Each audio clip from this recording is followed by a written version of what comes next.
Episode number 671। शर्त और बर्फ की गुफा। हर अन्याय का अपना अपराधी होता है, हर कर्ज का अपना देनदार। वह आदमी जिसने उसे पहले धोखा दिया था वह पहले ही मर चुका था, इसलिए त्रिपाठी जीवप्ती का इन दो महिलाओं के साथ परेशानी ढूंढने का कोई इरादा नहीं था। इससे भी अधिक त्रिपाठी जीवप्ती को जानकारी के बारे में पूछने के लिए किसी की भी आवश्यकता थी। त्रिपाठी जीवप्ती को ये कहते हुए सुनकर जीमेंग अत्यधिक खुश थी और चिल्लाए, वास्तव में? त्रिपाठी जीवप्ती ने सिर हिलाया, लेकिन मेरी एक शर्त है। क्या शर्त? जीमेंग ने चिंतित रूप से पूछा। इस समय सबसे महत्वपूर्ण बात जीवित रहना था।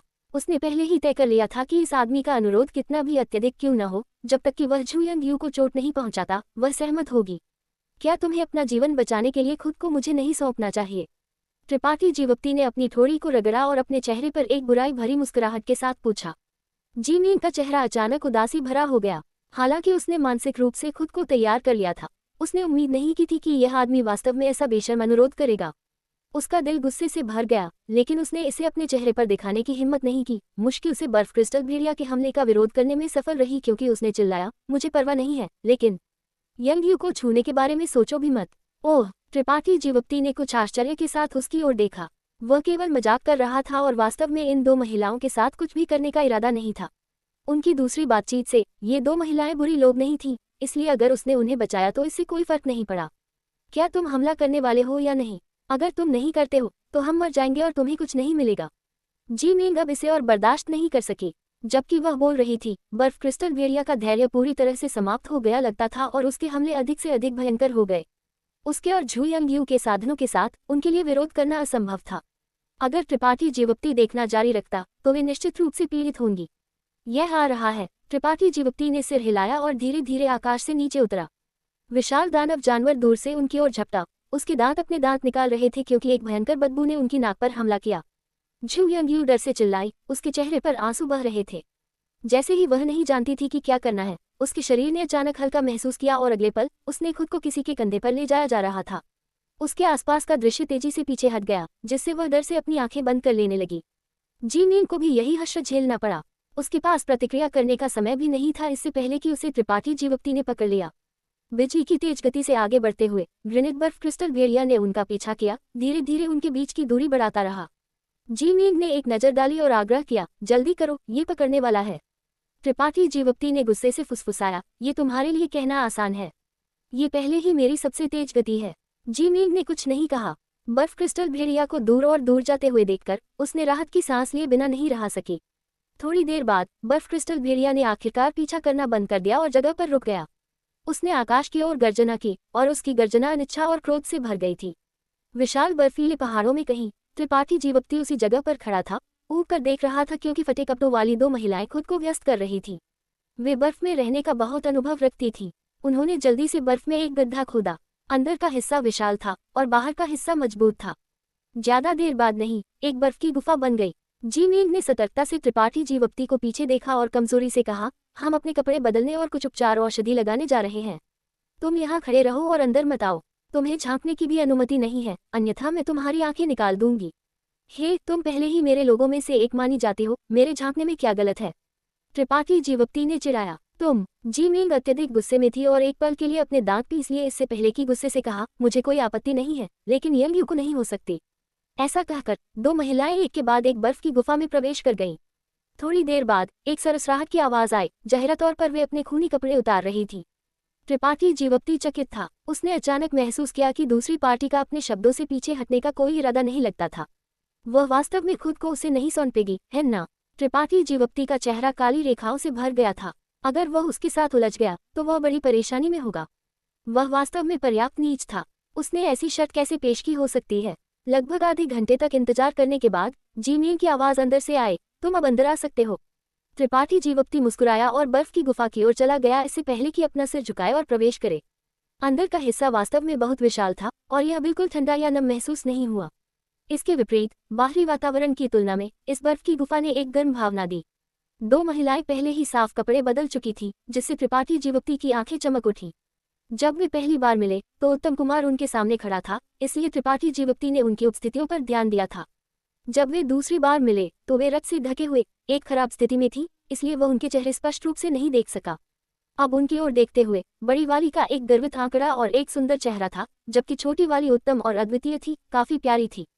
हालांकि इस क्षण में यह महान सुंदरता त्रिपाठी जीवक्ति को नाखुशी की एक नज़र के साथ घूर रही थी, जैसे कि वह उसे जिंदा निगलना चाहती थी।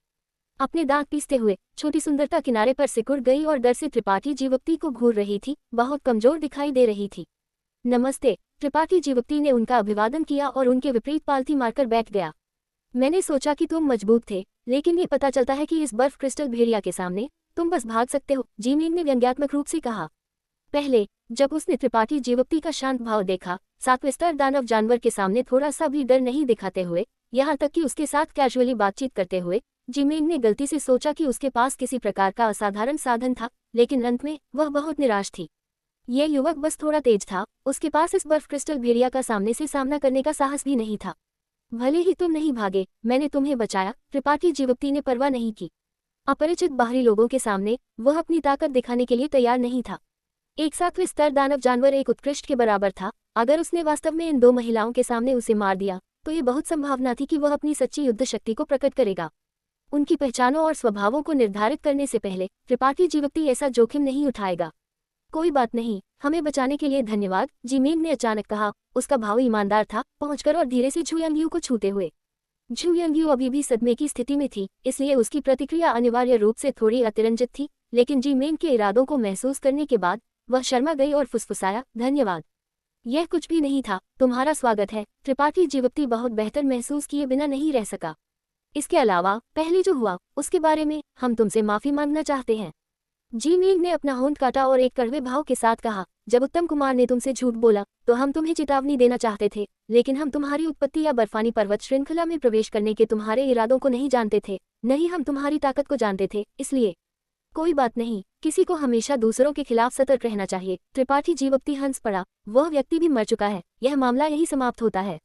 जिमेंग ने धीरे से सिर हिलाया, अचानक ही पाया कि यह युवक वास्तव में बातचीत करने के लिए काफी आसान था, बिल्कुल उतना ठंडा और निर्दयी नहीं था जितना उसने पहले खुद को दिखाया था। हम तेज गड़गड़ाहट आत्मा धर्म के शिष्य हैं, मेरा नाम जिमेंग है और वह झुयांगयू है, तुम क्या हो? जिमेंग ने खुद का परिचय दिया इससे पहले कि त्रिपाठी जीवक्ति की ओर मुड़े और पूछे।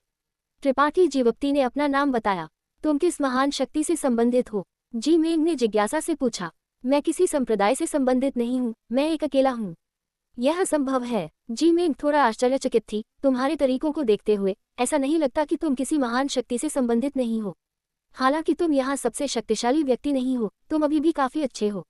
बर्फ क्रिस्टल भेड़िया के हिंसक हमले से 2 लोगों को बचाने में सक्षम होना। जिमेंग को महसूस हुआ कि उत्तम कुमार ऐसी चीज नहीं कर पाएगा। अकेले खेती करना बिना किसी के मार्गदर्शन के, वह इतना शक्तिशाली कैसे हो सकता है? तुम बर्फानी पर्वत श्रृंखला में कैसे खो गए? तुम कहाँ जा रहे हो? जिमेंग ने पूछना जारी रखा, जाहिरा तौर पर त्रिपाठी जीवक्ति के बारे में अधिक जानना चाहती थी। मैं गलती से यहाँ प्रवेश कर गया और बाहर निकलने का रास्ता नहीं ढूंढ सका। कहाँ जाना है उसके लिए मैंने अभी तक फैसला नहीं किया है, इसलिए मैं बस वहां जाऊंगा जहाँ लोग हैं, त्रिपाठी जीवक्ति ने कैजुअली कहा। ओह, जिमेंग ने सिर हिलाया और समझाया, हालांकि यह बर्फानी पर्वत श्रृंखला किसी महान शक्ति का क्षेत्र नहीं है, क्योंकि आसपास केवल 2 या 3 महान शक्तियां हैं। मेरा तेज गड़गड़ाहट आत्मा धर्म उनमें से एक है। मूल रूप से जहां हम अब हैं वह मेरे तेज गड़गड़ाहट आत्मा धर्म के अधिकार क्षेत्र में है। कई शिष्य अवसरों की तलाश करने के लिए बर्फानी पर्वत श्रृंखला में प्रवेश करेंगे, ये देखने के लिए कि क्या वे दुर्लभ जड़ी बूटियां या कीमती खजाने ढूंढ सकते हैं। अगर तुम्हारे पास जाने के लिए कोई जगह नहीं है तो तुम हमारे साथ आ सकते हो। त्रिपाठी जीवक्ति ने उन दोनों की ओर देखा और जानता था कि वे उसे अपने अच्छे प्रभाव के कारण आमंत्रित नहीं कर रही थी, नहीं इसलिए कि वे अपनी पिछली सहमति को पूरा करना चाहती थी, बल्कि इसलिए कि वे दोनों बुरी तरह से घायल थी और उन्हें अपनी रक्षा के लिए किसी की आवश्यकता थी। ठीक है, त्रिपाठी जीवक्ति ने सिर हिलाया।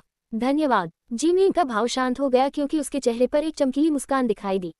अगले कुछ दिनों के लिए वे तीनों ने एक साथ यात्रा की। बर्फानी पर्वत श्रृंखला लंबी थी और 2 महिलाएं घायल थीं, इसलिए उनकी गति स्वाभाविक रूप से तेज नहीं थी। इसके अलावा जब वे चल रही थीं तो वे कभी कभी बर्फ के नीचे गहरी दबी जड़ी बूटियों की तलाश करेगी, जिससे उन्हें बहुत देरी हुई। त्रिपाठी जीवक्ति को कोई जल्दी नहीं थी, किसी को रास्ता दिखाने के लिए होना अंधाधुंध चलने से कहीं अधिक तेज था। 3 या 5 दिनों के बाद वे बर्फानी पर्वत श्रृंखला के खतरनाक क्षेत्र से बहुत दूर थे। चलते समय त्रिपाठी जीवक्ति अचानक रुक गया और दूरी में घूरना जारी रखा। एक पल बाद जिमेंग की ओर मुड़कर और कहते हुए, ऐसा लगता है कि तुम्हारे तेज गड़गड़ाहट आत्मा धर्म के कुछ लोग इधर आ रहे हैं। वास्तव में जिमेंग खुशी से हैरान थी, ऊपर देख रही थी लेकिन कुछ भी नहीं देख रही थी। हाँ, वे वही सुनहरे वस्त्र पहने हुए हैं जो तुमने पहले पहने थे। त्रिपाठी जीवक्ति ने सिर हिलाया। इसका मतलब है कि वे मेरे तेज गड़गड़ाहट आत्मा धर्म से हैं। जी मेंग ने झू यंगयू का हाथ भींच लिया। उसकी तनावग्रस्त नसें आखिरकार शांत हो गई। झू यंगयू भी खुशी से मुस्कुराए। त्रिपाठी जीवक्ति ने भौहें चढ़ाई और कहा, अगर उन्हें बर्फानी पर्वत श्रृंखला में मेरे जैसा एक बाहरी व्यक्ति मिलता है तो क्या कोई परेशानी नहीं होगी।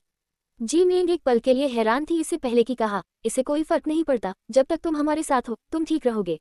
उसकी कोई आवश्यकता नहीं है, हम फिर मिलेंगे। ऐसा कहकर त्रिपाठी जीवक्ति नहीं घूमा और जल्दी से उड़ गया। जी मेंग के पास उसे रोकने का समय नहीं था और पलक झपकते ही त्रिपाठी जीवक्ति गायब हो गया था। आह! झू यंगयू ने आश्चर्य में उस दिशा में घूरा जहां त्रिपाठी जीवक्ति गायब हो गया था और बुदबुदाई, वह बस ऐसे क्यों चला गया। जी मेंग एक जटिल भाव के साथ जगह पर खड़ी थी और एक पल के लिए सोचा, इससे पहले कि अपने दांत पीसे और बुदबुदाई, वह हरामी, ये पता चलता है कि वह मुझसे झूठ बोल रहा था। मुझे इतने लंबे समय तक चिंता करा रहा था। उसने तुम्हें किस बारे में झूठ बोला?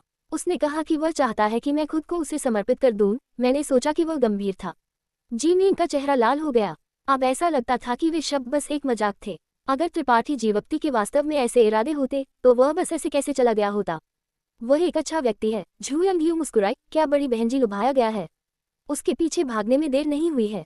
तुम क्या बकवास कर रही हो। जी मेंग ने अपने होंठ मोड़ लिए। हालांकि ये व्यक्ति वास्तव में बुरा नहीं था। उसके साथ कुछ दिनों तक रहने के बाद जी मेंग ने पाया कि वह उतना घृणित नहीं था जितना वह पहले दिखाई दिया था।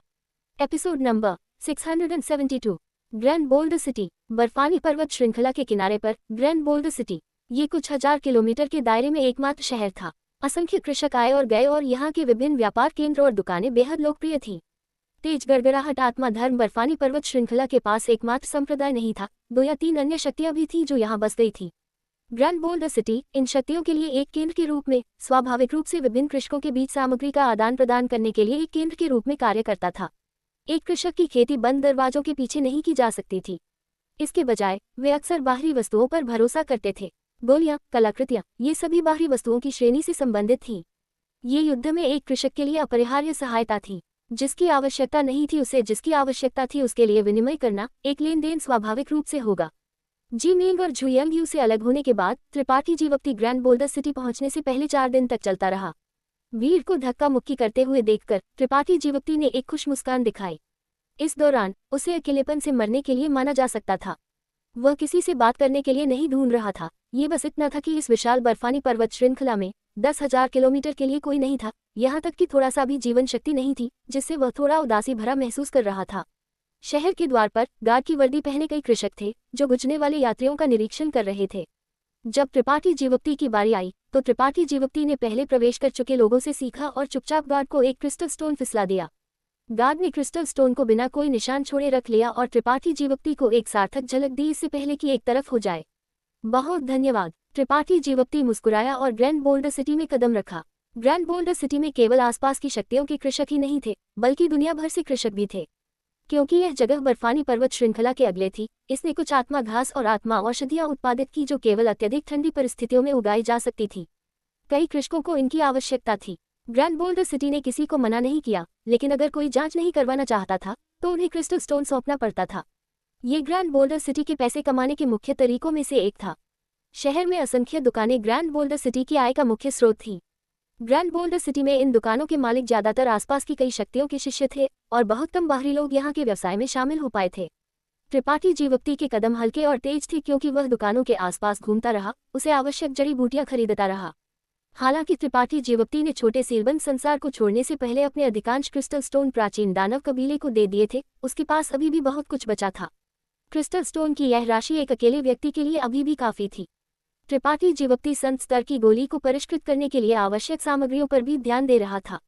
छोड़ने से पहले लीरोंग ने उसे ये सारी जानकारी बताई थी, लेकिन त्रिपाठी जीवक्ति ने उम्मीद नहीं की थी कि ये वास्तव में एक संत ग्रेड उच्च रैंक गोली थी।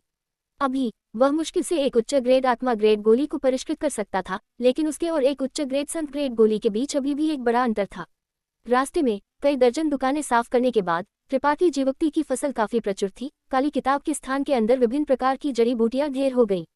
एक बड़ी दुकान पर पहुंचकर त्रिपाठी जीवक्ति ने उसे आवश्यक कई सामग्रियों के लिए विनिमय करने के लिए एक बड़ी मात्रा में क्रिस्टल स्टोन खर्च किए। छोटा भाई, काफी अपरिचित लगता है, तुम रसायन के लिए इतनी सारी जड़ी बूटियां क्यों खरीद रहे हो? दुकान मालिक, जो एक अमर आरोहण 8वें स्तर कृषक था, ने रुचि के साथ त्रिपाठी जीवक्ति की ओर देखा उसके सफ़ेद बाल उसे थोड़ा मिलनसार उपस्थिति दे रहे थे क्योंकि उसने अपनी दाढ़ी को सहलाया और पूछा, दुकानदार, क्या तुम व्यवसाय करने या जानकारी के बारे में पूछने के लिए यहाँ हो? त्रिपाठी जीवप्ती ने उसकी ओर घूरा और एक मुस्कान के साथ पूछा। दूसरी पार्टी का अचानक प्रश्न अनिवार्य रूप से त्रिपाठी जीवप्ती को थोड़ा सतर्क कर गया, लेकिन ग्रैंड बोल्डर सिटी में सार्वजनिक सुरक्षा काफी अच्छी थी और बिना किसी कारण के कोई लड़ाई नहीं होगी। भले ही कृषकों के बीच घर्षण था, वे इसे शहर के बाहर निपटाएंगे। तो त्रिपाठी जीवप्ती डरता नहीं था। मैं बस कैजुअली पूछ रहा था, अगर छोटा भाई जवाब नहीं देना चाहता तो कोई आवश्यकता नहीं है। दुकान मालिक चकित था। जाहिरा तौर पर त्रिपाठी जीवप्ती की सतर्कता से वाकिफ था और उसे गलत समझने के लिए नहीं चाहता था, लेकिन अगर छोटा भाई एक रसायनज्ञ है तो तुम्हें जड़ी बूटियां खरीदते समय एक छूट मिल सकती है। छूट? मुझे छूट क्यों मिलेगी? त्रिपाठी जीवप्ती ने जिज्ञासा से पूछा। उसने कभी नहीं सुना था कि कोई दुकान रसायनियों को छूट देगी। दुकान मालिक के जवाब देने से पहले एक पास के कृषक जो जड़ी बूटियां ढूंढ रहा था हंस पड़ा, क्योंकि यह रसायनज्ञ गिल्ड द्वारा खोला गया एक दुकान है। जब तक तुम एक रसायनज्ञ हो, तुम सभी प्रकार के वरीयता उपचार का आनंद ले सकते हो। क्या तुम नहीं जानते? जैसे ही उसने बात की, वह आगे बढ़ा और चयनित जड़ी बूटियां दुकान मालिक को सौंप दी और उसे एक जेड टोकन सौंप दिया। त्रिपाठी जीवप्ती स्पष्ट रूप से देख सकता था कि जेड टोकन पर बोली शब्द उत्कीर्ण था। दुकान मालिक ने जड़ी बूटियों पर एक नजर डाली, कीमत की गणना की, जेड टोकन को उठाया और उसमें मूल क्यूई डाला। जेड टोकन तुरंत चमक उठा और दुकान मालिक ने थोड़ा सिर हिलाया। आत्मा ग्रेड निम्न रैंक रसायनज्ञ, गिल्ड के नियमों के अनुसार हम तुम्हें 20% छूट दे सकते हैं। कृषक ने जल्दी से क्रिस्टल स्टोन सौंप दिए और दुकान मालिक ने उन्हें रख लिया, लेन देन को पूरा करते हुए। जड़ी बूटियां खरीदने के बाद कृषक पीछे देखे बिना चला गया। त्रिपाठी जीवप्ती हैरान था। रसायनज्ञ गिल्ड दुनिया के सभी रसायनियों द्वारा स्थापित एक शक्ति है, केवल रसायनज्ञ शामिल होने के लिए योग्य है। जब तक तुम गिल्ड के एक रसायनज्ञ हो, तुम्हें गिल्ड की दुकानों में से एक से चीजें खरीदते समय वरीयता उपचार मिलेगा। इसके अलावा गिल्ड की दुकानें पूरी दुनिया में हैं, इसलिए तुम जहां भी जाओ गिल्ड की देखभाल का आनंद ले सकते हो, दुकान मालिक ने एक मुस्कान के साथ समझाया। दुकानदार, तुम कैसे जानते हो कि मैं एक रसायनज्ञ हूँ? त्रिपाठी जीवप्ती ने जिज्ञासा से पूछा। दूसरी पार्टी ने जाहिरा तौर पर पुष्टि की थी कि वह एक रसायनज्ञ था, इसलिए अनजान होने का ढोंग करने का कोई मतलब नहीं था। त्रिपाठी जीवप्ती बहुत जिज्ञासु था। इस पुराने दुकानदार को, जो केवल एक अमर आरोहण सीमा 8वें स्तर कृषक था, इस तरह की अंतर्दृष्टि कहाँ से मिली? एक रसायनज्ञ एक सामान्य कृषक से अलग होता है। मैं कई दशकों से इस दुकान की रक्षा कर रहा हूँ और कई रसायनियों को आते और जाते देखा है। क्या तुम एक रसायनज्ञ हो या नहीं, मैं एक नज़र में बता सकता हूँ। दुकान मालिक ने धीरे से सिर हिलाया। थोड़ा रहस्यमय लगता था, हालांकि छोटा भाई जवान है। तुम्हारे द्वारा चुनी गई जड़ी बूटियों के ग्रेड से तुम्हें कम से कम एक रहस्यमय ग्रेड निम्न रैंक रसायनज्ञ होना चाहिए, है ना? त्रिपाठी जीवप्ती उदासीन रहा और इनकार नहीं किया। पुराने दुकानदार की आंखें चमक उठी। छोटी पीढ़ी समय के साथ हमें पार कर जाएगी। इस पुराने मास्टर ने कई वर्षों तक रसायन का अध्ययन किया है, लेकिन अभी भी केवल एक रहस्यमय ग्रेड उच्च रैंक रसायनज्ञ है। मैं वास्तव में तुम्हें ईर्ष्या करता हूँ। रसायन भी योग्यता का एक मामला था। ग्रैंड बोल्डर सिटी में गिल्ड की एक शाखा है। अगर तुम भविष्य में जड़ी बूटियां खरीदते समय छूट का आनंद लेना चाहते हो, तो तुम वहां जाकर एक जेड टोकन प्राप्त कर सकते हो। यह न केवल तुम्हें क्रिस्टल स्टोन बचाने में मदद करेगा, बल्कि ये दुनिया की यात्रा करने के लिए भी अधिक सुविधाजनक बनाएगा।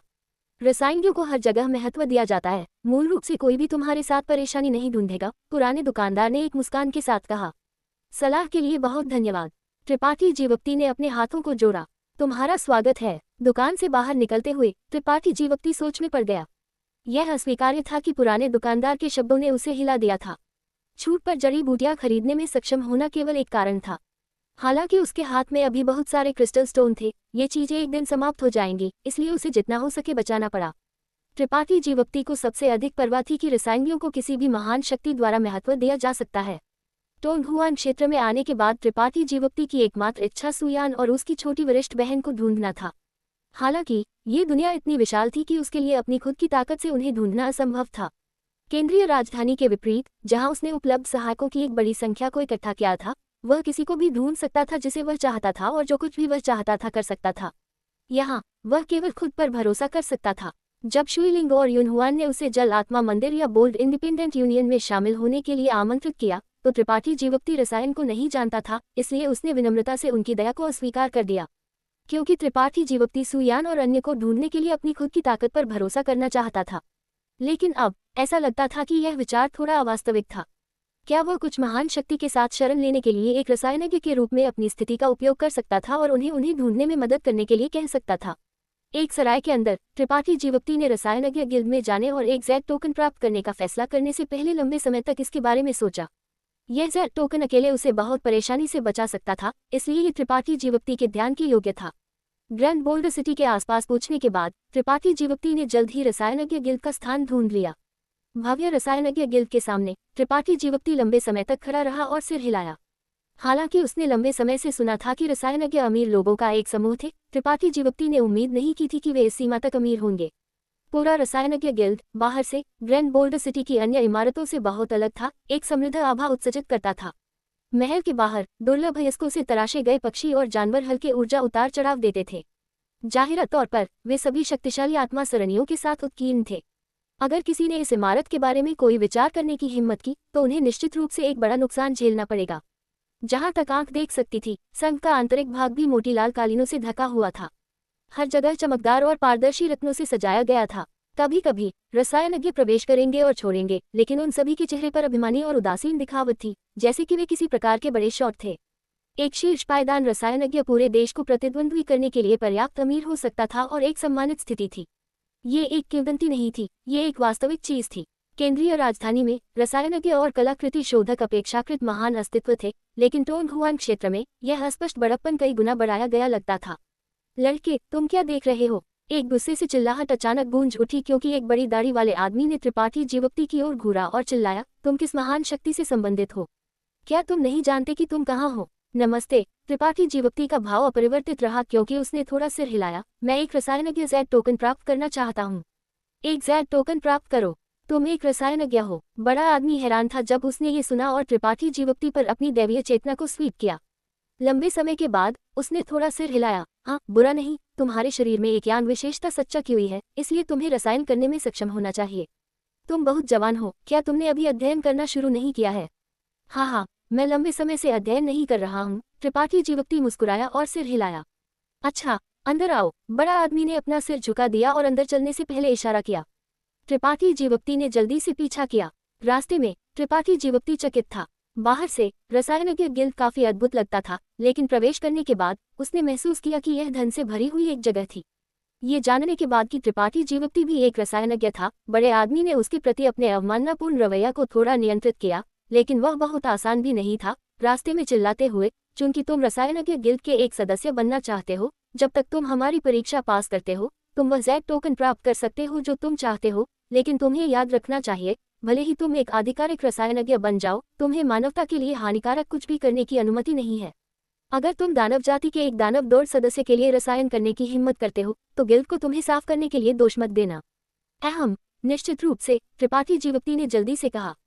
एपिसोड नंबर 673, रसायनज्ञ गिल्ड का परीक्षण। इस बड़े आदमी ने ये केवल कैजुअली कहा था, उसने उम्मीद नहीं की थी कि वह इतना सीधा होगा। त्रिपाठी जीवप्ती ने दानव जाति के लिए गोलियों को परिष्कृत करने के लिए रसायन का अभ्यास किया। इससे भी अधिक, वह प्राचीन दानव कबीले से था, एक कबीला जिसे हजारों वर्षों से दुनिया द्वारा भुला दिया गया था। वह महान दानव भगवान का एक सेवक था।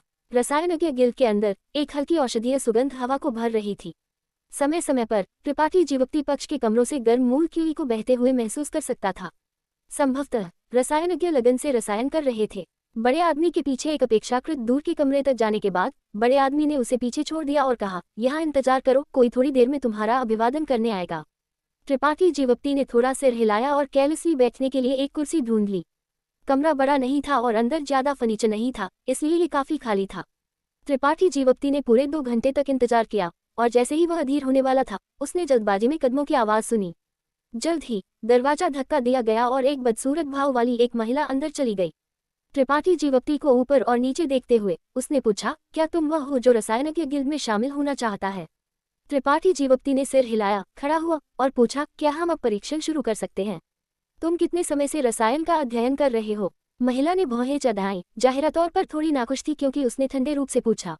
ज्यादा देर नहीं, मुझे ठीक से नहीं पता कि कितना समय। त्रिपाठी जीवप्ती ने रसायन का अभ्यास करना शुरू करने के बाद से केवल 1 वर्ष से अधिक समय हुआ था, लेकिन अगर मूल ज्ञान को गिना जाए तो ये कई वर्ष होगा। जिस समय से उसने सच्चा रस विद्या प्राप्त किया, उस समय से लेकर अब तक ये कम से कम 4 या 5 वर्ष हो चुका था, लेकिन वह केवल बीच बीच में सच्चा रस विद्या के रहस्यों में झांक रहा था।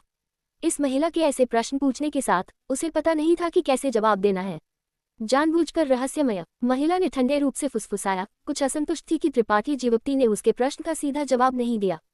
अपनी कमर पर यूनिवर्स बैग में पहुंचकर वह एक पल के लिए संकोच करती रही, इससे पहले कि एक जड़ी बूटी निकाल ले और इसे त्रिपाठी जीवप्ती को सौंप दे। यह एक स्वर्ग ग्रेड निम्न रैंक कोल्ड स्टार ग्रास है, इसे मेरे देखने के लिए एक औषधीय तरल में संघनित करो। त्रिपाठी जीवप्ती ने हाथ बढ़ाया और इसे ले लिया, आश्चर्य में उसकी ओर घूरते हुए। बस ऐसे ही संघनित करो। महिला ने ताने मारे, अगर तुम ये भी नहीं कर सकते तो तुम्हें संघ में शामिल होने की आवश्यकता नहीं है।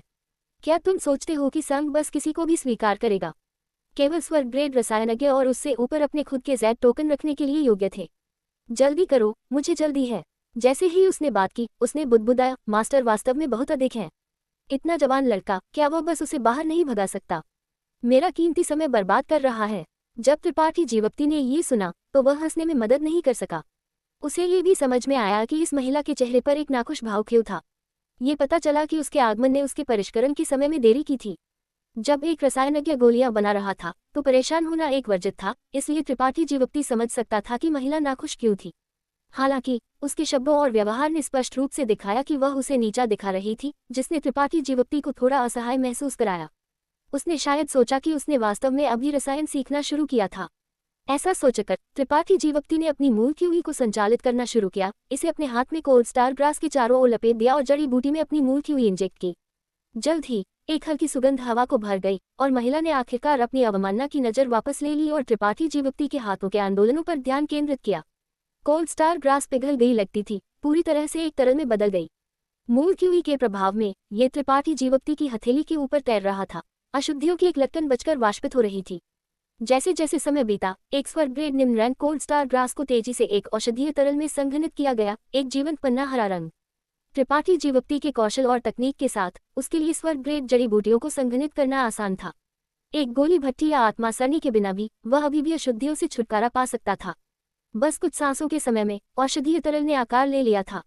महिला ने अपनी दैवीय चेतना को जारी किया और सावधानी से इसकी जांच की। आखिरकार उसके सुंदर चेहरे पर आश्चर्य का एक निशान दिखाई दिया, क्योंकि उसने हैरानी में त्रिपाठी जीवप्ती की ओर देखा। क्या ये पर्याप्त है? त्रिपाठी जीवप्ती ने पूछा। वह अभी भी औषधीय तरल को एक उच्च स्तर तक संघनित कर सकता था, लेकिन उसने ऐसा नहीं किया। ये स्तर महिला की आवश्यकताओं को पूरा करने के लिए पर्याप्त होना चाहिए। मुझे बताओ, तुम किस ग्रेड की गोली परिष्कृत कर सकते हो? महिला ने एक गंभीर चेहरे के साथ त्रिपाठी जीवप्ती की ओर देखा। अब जाकर उसने खोज की कि उसने इस जवान लड़के के साधनों और क्षमता को कम आंका था। आत्मा ग्रेड। क्या? महिला का चेहरा अचानक बदल गया, क्योंकि उसने अविश्वास में त्रिपाठी जीवप्ती की ओर देखा। आत्मा ग्रेड निम्न रैंक। कभी कभी तुम असफल हो सकते हो, त्रिपाठी जीवप्ती ने जोड़ा। उसने अपनी क्षमता को बहुत अधिक कहने की हिम्मत नहीं की ताकि दूसरों का ध्यान आकर्षित न हो, लेकिन आत्मा ग्रेड निम्न रैंक इस महिला के लिए थोड़ा अस्वीकार्य लगता था। असंभव, तुम अधिकतम 20 वर्ष के हो, तुम एक आत्मा ग्रेड गोली कैसे परिष्कृत कर सकते हो? मैं तुम्हें देखने के लिए इसे परिष्कृत कर सकता हूँ। त्रिपाठी जीवप्ती ने अपने कंधों को उछाला। महिला ने गहराई से उसकी ओर घूरा, जैसे कि वह देखना चाहती थी कि क्या वह शेखी मार रहा था। थोड़ी देर बाद उसने गंभीरता से कहा, मेरे साथ आओ। अगर तुम्हारे पास वास्तव में ये क्षमता है तो यह मेरे आकलन के दायरे में नहीं है। वह केवल एक रहस्यमय ग्रेड शीर्ष रैंक रसायनज्ञ थी, वह आत्मा ग्रेड आकलन कैसे ले सकती थी? एक अन्य कमरे में बड़ा आदमी त्रिपाठी जीवप्ती ने पहले देखा था। उसके हाथ में एक प्राचीन रसायन पुस्तक का अध्ययन कर रहा था। उसके चेहरे पर एक चिंतित रूप था। एक गहरे आत्मा सरणी का सामना करते हुए वह इसे समझने में असमर्थ लगता था और स्पष्ट रूप से परेशान था। अचानक दरवाजे पर एक दस्तक हुई और बड़े आदमी ने ऊपर देखा और पूछा, क्या मामला है?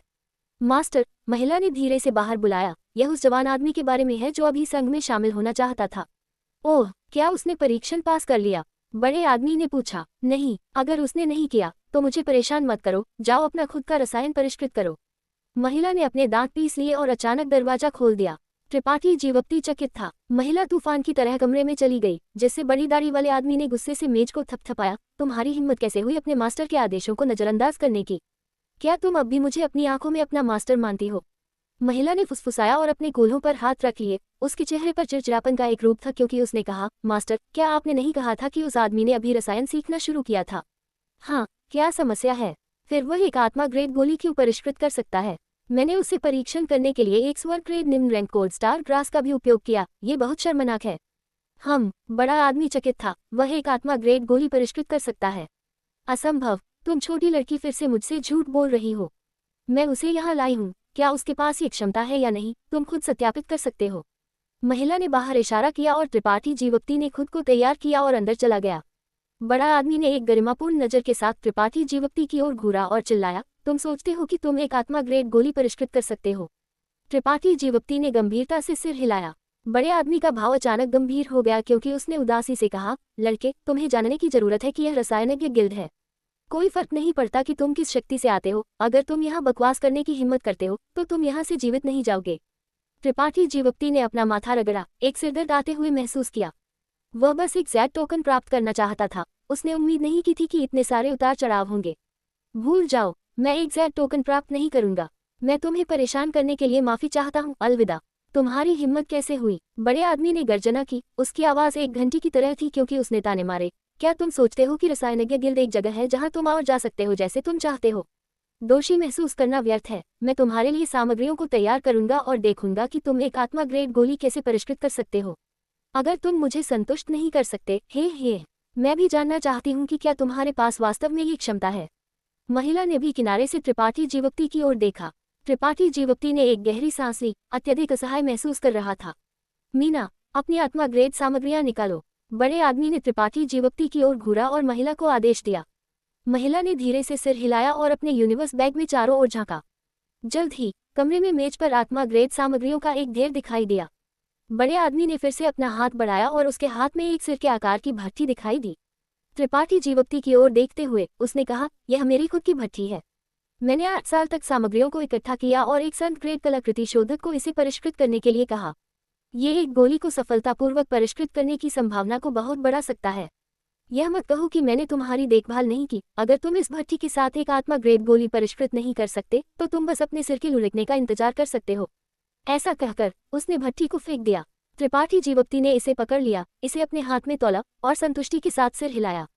इस भट्ठी की गुणवत्ता बहुत अच्छी थी, सामान्य भट्टियों से कहीं अधिक श्रेष्ठ, और अंदर उत्कीर्ण आत्मा सरणी का भी एक गोली को सफलतापूर्वक परिष्कृत करने की संभावना को बढ़ाने के लिए उपयोग किया गया था। लेकिन त्रिपाठी जीवप्ती गहन रूप से वाकिफ था कि अंदर आत्मा सरणी अधूरा था और इसकी पूरी क्षमता को प्रदर्शित नहीं कर सका।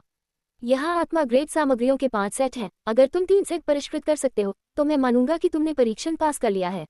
अगर तुम नहीं कर सकते, हे, बड़े आदमी ने ताने मारे और कहा, तुम शुरू कर सकते हो, मैं तुम्हें देखता रहूंगा, कोई चाल चलने की कोशिश मत करो। अब जब चीजें इस बिंदु पर आ गई थी तो त्रिपाठी जीवप्ती पीछे नहीं हट सकता था। भट्ठी को मेज पर रखकर उसने सावधानी से 5 सेट सामग्रियों की जांच की। एक पल बाद उसकी भौं चुक गई और उसने कई जड़ी बूटियों की स्थितियों को बदल दिया। बड़ा आदमी और महिला संदेह में उसकी ओर देखा। उन्हें पता नहीं था कि वह इतना आत्मविश्वासी क्यों लगता था।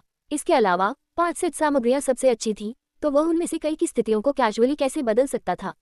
उन दोनों ने कुछ नहीं कहा और बस चुपचाप देखा। एक पल बाद त्रिपाठी जीवप्ती ने चलना शुरू किया, कुशलता से जड़ी बूटियों को एक एक करके भट्ठी में जोड़ना। मूल क्यूई को भट्ठी में डाला गया और एक औषधीय तरल में संघनित किया गया। क्या ये गर्मी थी या समय, सब कुछ पूरी तरह से नियंत्रित था। बड़े आदमी और महिला की आंखें चमक उठी। बस इस कार्रवाई से ही उन्हें महसूस हुआ कि इस युवक में कुछ कौशल लगता है और वह बस शेखी नहीं मार रहा था। उसकी तकनीक और आत्मविश्वास स्पष्ट रूप से उसके सामान्य अभ्यास से आया था। जैसे ही जड़ी बूटियों को भट्ठी में जोड़ा गया, त्रिपाठी जीवप्ती के नियंत्रण में कमरा धीरे धीरे एक औषधीय सुगंध से भर गया। बड़ा आदमी और महिला बिना पलक झपकाए त्रिपाठी जीवप्ती की ओर घूर रहे थे। उनके भाव धीरे धीरे गरिमापूर्ण हो गए, अब कोई अवमानना नहीं दिखा रहे थे। एक अगरबत्ती जलने में लगने वाले समय के बाद त्रिपाठी जीवप्ती ने पिल फनेस को बाहर निकालने और पैक करने के लिए पहुंचा, जिससे एक गोल सुनहरा गोली बाहर निकल गई। बड़े आदमी की आंखें तेज थी और उसके हाथ तेज थे। बाहर पहुंचकर और इस गोली को अपनी हथेली में चूस लिया। सावधानी से इसे महसूस करते हुए उसकी आंखें चौड़ी हो गईं क्योंकि उसने बुदबुदाया, ये वास्तव में एक आत्मा ग्रेड गोली है। क्या ये छोटा लड़का वास्तव में इतना शक्तिशाली है? मीना भी हैरान थी। उसने उम्मीद नहीं की थी कि त्रिपाठी जीवप्ती वास्तव में एक आत्मा ग्रेड गोली परिष्कृत कर सकता था। हालांकि ये केवल एक आत्मा ग्रेड निम्न रैंक गोली थी, ये कुछ ऐसा था जो वह खुद नहीं कर सकती थी। औषधीय गुण संयमित हैं, जड़ी बूटियां बिल्कुल बर्बाद नहीं हुई हैं, बस थोड़ा और यह गोली शिराओं का गठन कर लेता। अद्भुत, बड़े आदमी ने आह भरी जैसे कि ये थोड़ा अफसोसजनक था। एपिसोड नंबर 674, रहस्यमय रसायनज्ञ। एक बार जब एक आत्मा ग्रेड उच्च रैंक रसायनज्ञ गोली शिराओं का गठन करता है तो एक आत्मा ग्रेड उच्च रैंक रसायनज्ञ का मूल्य दोगुना हो जाएगा। बड़ा आदमी के कौशल के साथ भी वह केवल कभी कभी गोली शिराओं के साथ 1 या 2 गोलियां परिष्कृत कर सकता था, और वह केवल तभी जब उसकी किस्मत अत्यंत अच्छी थी और वह चरम स्थिति में था। जहां तक पौराणिक गोली बादलों की बात है, उसने पहले कभी एक भी नहीं देखा था। इस आत्मा गोली को पकड़े हुए बड़ी दाढ़ी वाला आदमी लंबे समय तक अवाक रहा। 1 घंटे बाद त्रिपाठी जीवप्ती ने अपना रसायन समाप्त कर दिया। सामग्रियों के 5 सेट, कुल 4 आत्मा गोलियां परिष्कृत की गई थी, लेकिन सामग्रियों का आखिरी सेट असफल रहा था। ये कुछ ऐसा था जो त्रिपाठी जीवक्ति ने जानबूझकर किया था। इस क्षण में, चाहे वह बड़ा आदमी हो या युवती, वे दोनों हैरानी में त्रिपाठी जीवक्ति को घूर रहे थे, पूरी तरह से हैरान थे। मास्टर, क्या यह आदमी किसी प्रकार की सुंदरता संरक्षण तकनीक है? अन्यथा मैं केवल 20 वर्ष का कैसे लग सकता हूँ? नहीं, यह उसकी वास्तविक उम्र होनी चाहिए। अद्भुत, वह इतना अद्भुत कैसे हो सकता है? ऐसा कहकर उसने एक निराशा की नज़र के साथ युवती की ओर देखा। मास्टर, क्या आप मुझे ऐसे नहीं देख सकते? मैंने पहले ही अपनी पूरी कोशिश की है, मीना ने कहा, बहुत गलत महसूस कर रही थी। उसकी रसायन योग्यता भी काफी उत्कृष्ट थी और वह कुछ हजार किलोमीटर के भीतर एक बहुत प्रसिद्ध अस्तित्व थी। कई आसपास की महान शक्तियां उसे एक मानद अतिथि के रूप में जीतने की कोशिश कर रही थी। इस योग्यता के कारण मीना आमतौर पर खुद को बहुत अधिक मानती थी, लेकिन इन 4 आत्मा गोलियों के सामने उसका गर्व टूट गया था। मास्टर और शिष्य की जोड़ी ने थोड़ी देर के लिए फुसफुसाया, लेकिन त्रिपाठी जीवक्ति ने जानबूझकर कान नहीं लगाया। थोड़ी देर तक इंतजार करने के बाद उसने पूछा, क्या मैंने परीक्षण पास कर लिया? बड़े आदमी को ये सुनकर आश्चर्य हुआ, लेकिन उसने जल्द ही हंसना शुरू किया और सिर हिलाया। हाँ, तुमने निश्चित रूप से पास कर लिया।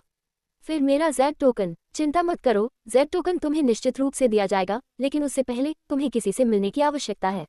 इंतजार करो, मैं उसे बुलाता हूँ। ऐसा कहकर बड़ा आदमी बाहर दौड़ गया।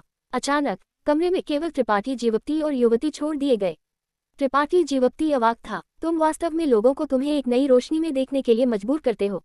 महिला ने प्रशंसा की एक दिलकश सांस ली और उदारता से अपना हाथ बढ़ाया, अब और नहीं अपना पिछला अवमानना और कैजुअली दिखाते हुए, क्योंकि उसने गंभीरता से कहा, मुझे फिर से अपना परिचय देने दो। मेरा नाम मीना है, एक रहस्यमय ग्रेड शीर्ष रैंक रसायनज्ञ और इस रसायनज्ञ शाखा की एक सदस्य।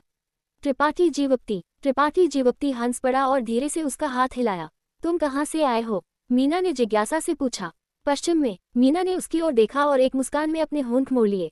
भूल जाओ, मैं अब और नहीं पूछूंगी। देखो तुम कितने सतर्क हो। पश्चिम में एक विशाल बर्फीला पहाड़ था। जब त्रिपाठी जीवक्ति ने कहा कि वह वहां से आया है, तो ये जाहिरा तौर पर थोड़ा कामचलाऊ था। और ठीक है, तुमने अभी 5 सेट सामग्रियों के विन्यास को क्यों बदल दिया? क्या वह तुम्हारा परीक्षण नहीं था? त्रिपाठी जीवक्ति चकित था। मीना ने धीरे से सिर हिलाया। वह विन्यास था जिसे मैंने सबसे अच्छा माना, लेकिन तुम्हारे बदलने के बाद ऐसा लगता है कि इसे परिष्कृत करना आसान है। तुम्हें ऐसा करने के लिए किसने सिखाया? सहज ज्ञान। त्रिपाठी जीवक्ति ने थोड़ा दोषी महसूस किया।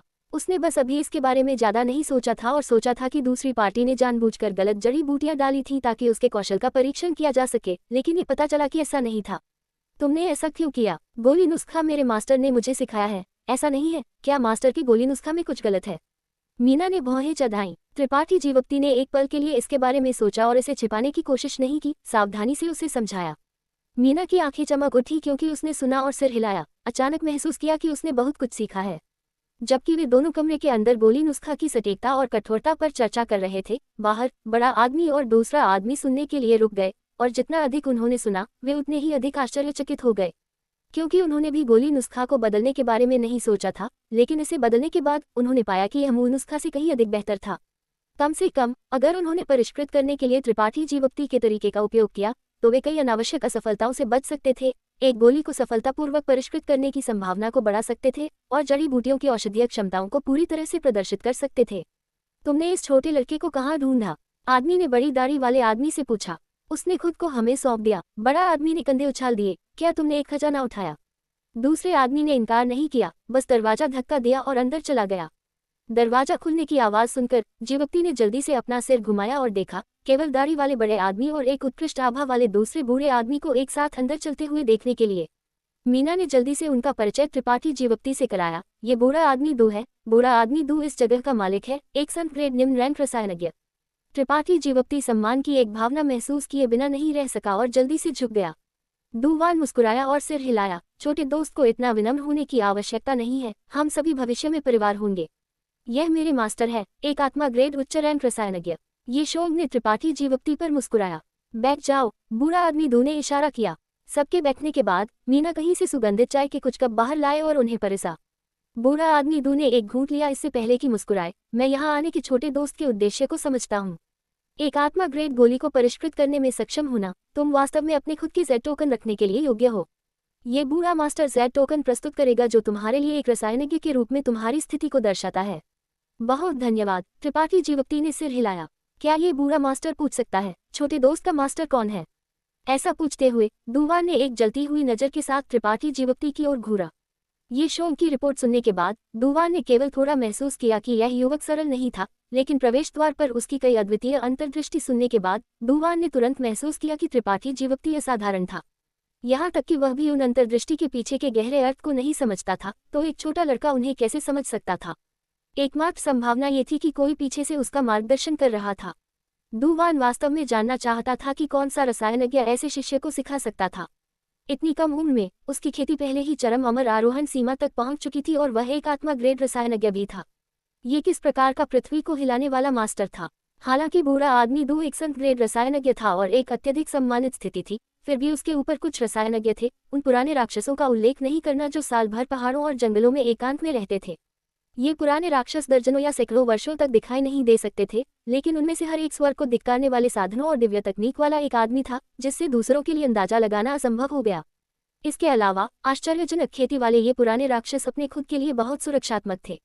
ये बहुत संभावना थी कि उनके कुछ वंशज एकांत से बाहर आएंगे और अनुभव प्राप्त करने के लिए दुनिया में प्रवेश करेंगे। उनके वंशज अक्सर बस कुछ ही कम वर्षों में चकाचौंध भरी चमक के साथ खिलने में सक्षम होंगे और उनके नाम जल्द ही पूरे महाद्वीप में फैल जाएंगे।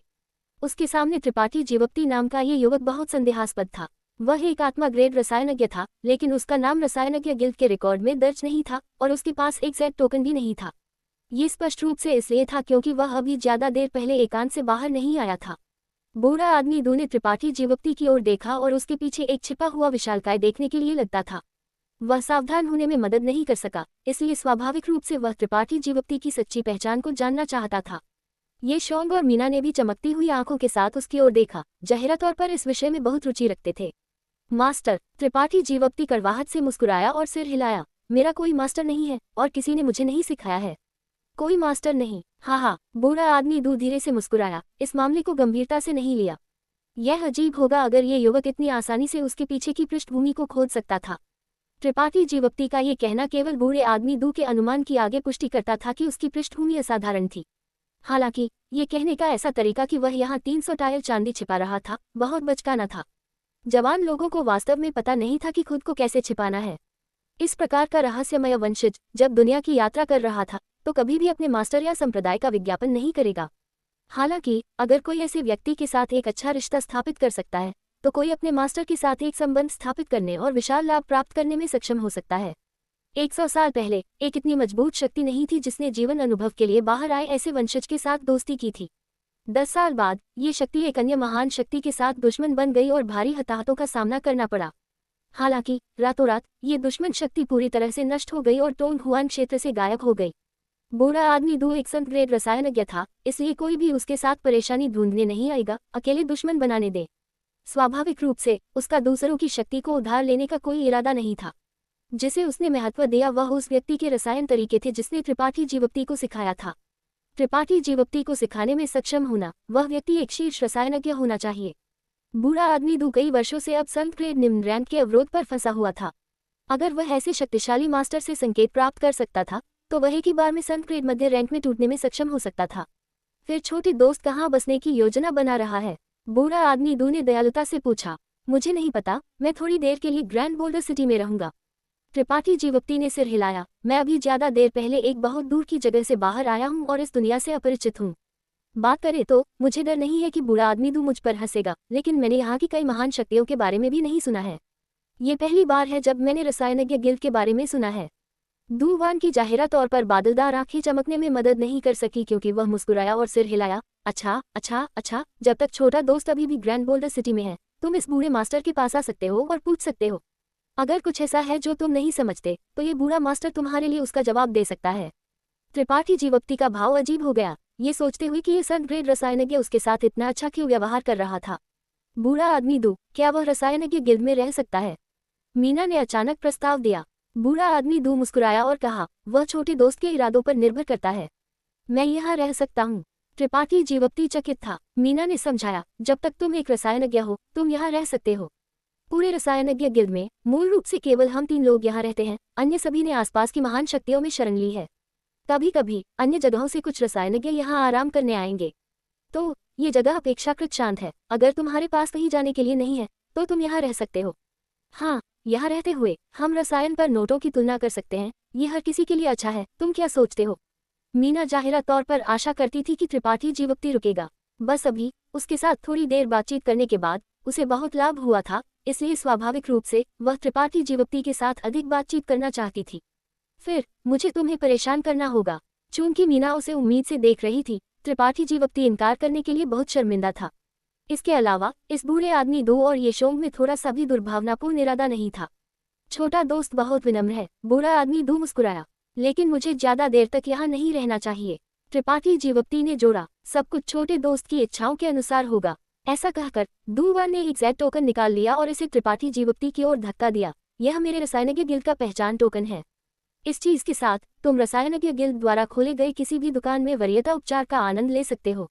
अगर तुम्हें कोई खतरा होता है तो बस इस Z टोकन को बाहर निकालो और सामान्य परिस्थितियों में तुम सुरक्षित रहोगे।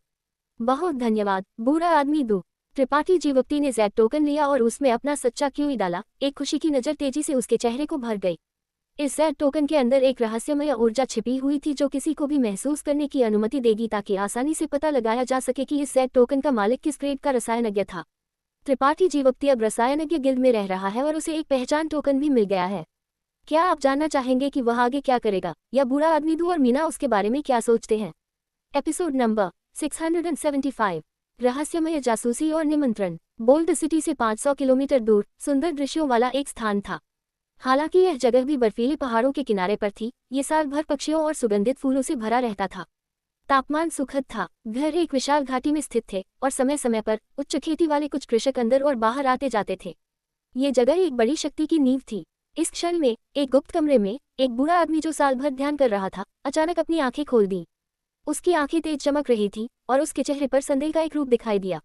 उसने अपना सिर उठाया और ग्रैंड बोल्डर सिटी की दिशा में घूरा। इस क्षण में उसने दूसरी तरफ से आने वाले एक अस्पष्ट ऊर्जा उतार चढ़ाव को महसूस किया। इस ऊर्जा उतार चढ़ाव ने उसे डेजा वू की एक भावना दी। एक पल के लिए सोचने के बाद बूढ़े आदमी ने कई रहस्यमय हाथ की मुहरें बनाई और ऊर्जा की एक किरण बाहर निकल गई। एक पल बाद बूढ़े आदमी ने अपना हाथ बढ़ाया और अपने सामने एक घेरा खींचा। अचानक शून्य में लहरें दिखाई दी और उन लहरों से एक स्पष्ट आकृति उभरी। बूढ़ा आदमी खाली घूर रहा था, उसके चेहरे पर भाव अधिक से अधिक अजीब और हैरान हो रहा था। उसने चुपचाप इस आकृति की सामान्य विशेषताओं को याद कर लिया। जैसे ही वह सावधानी से इसे देखने वाला था, उसके सामने की लहरें अचानक अधिक बार फैल गईं।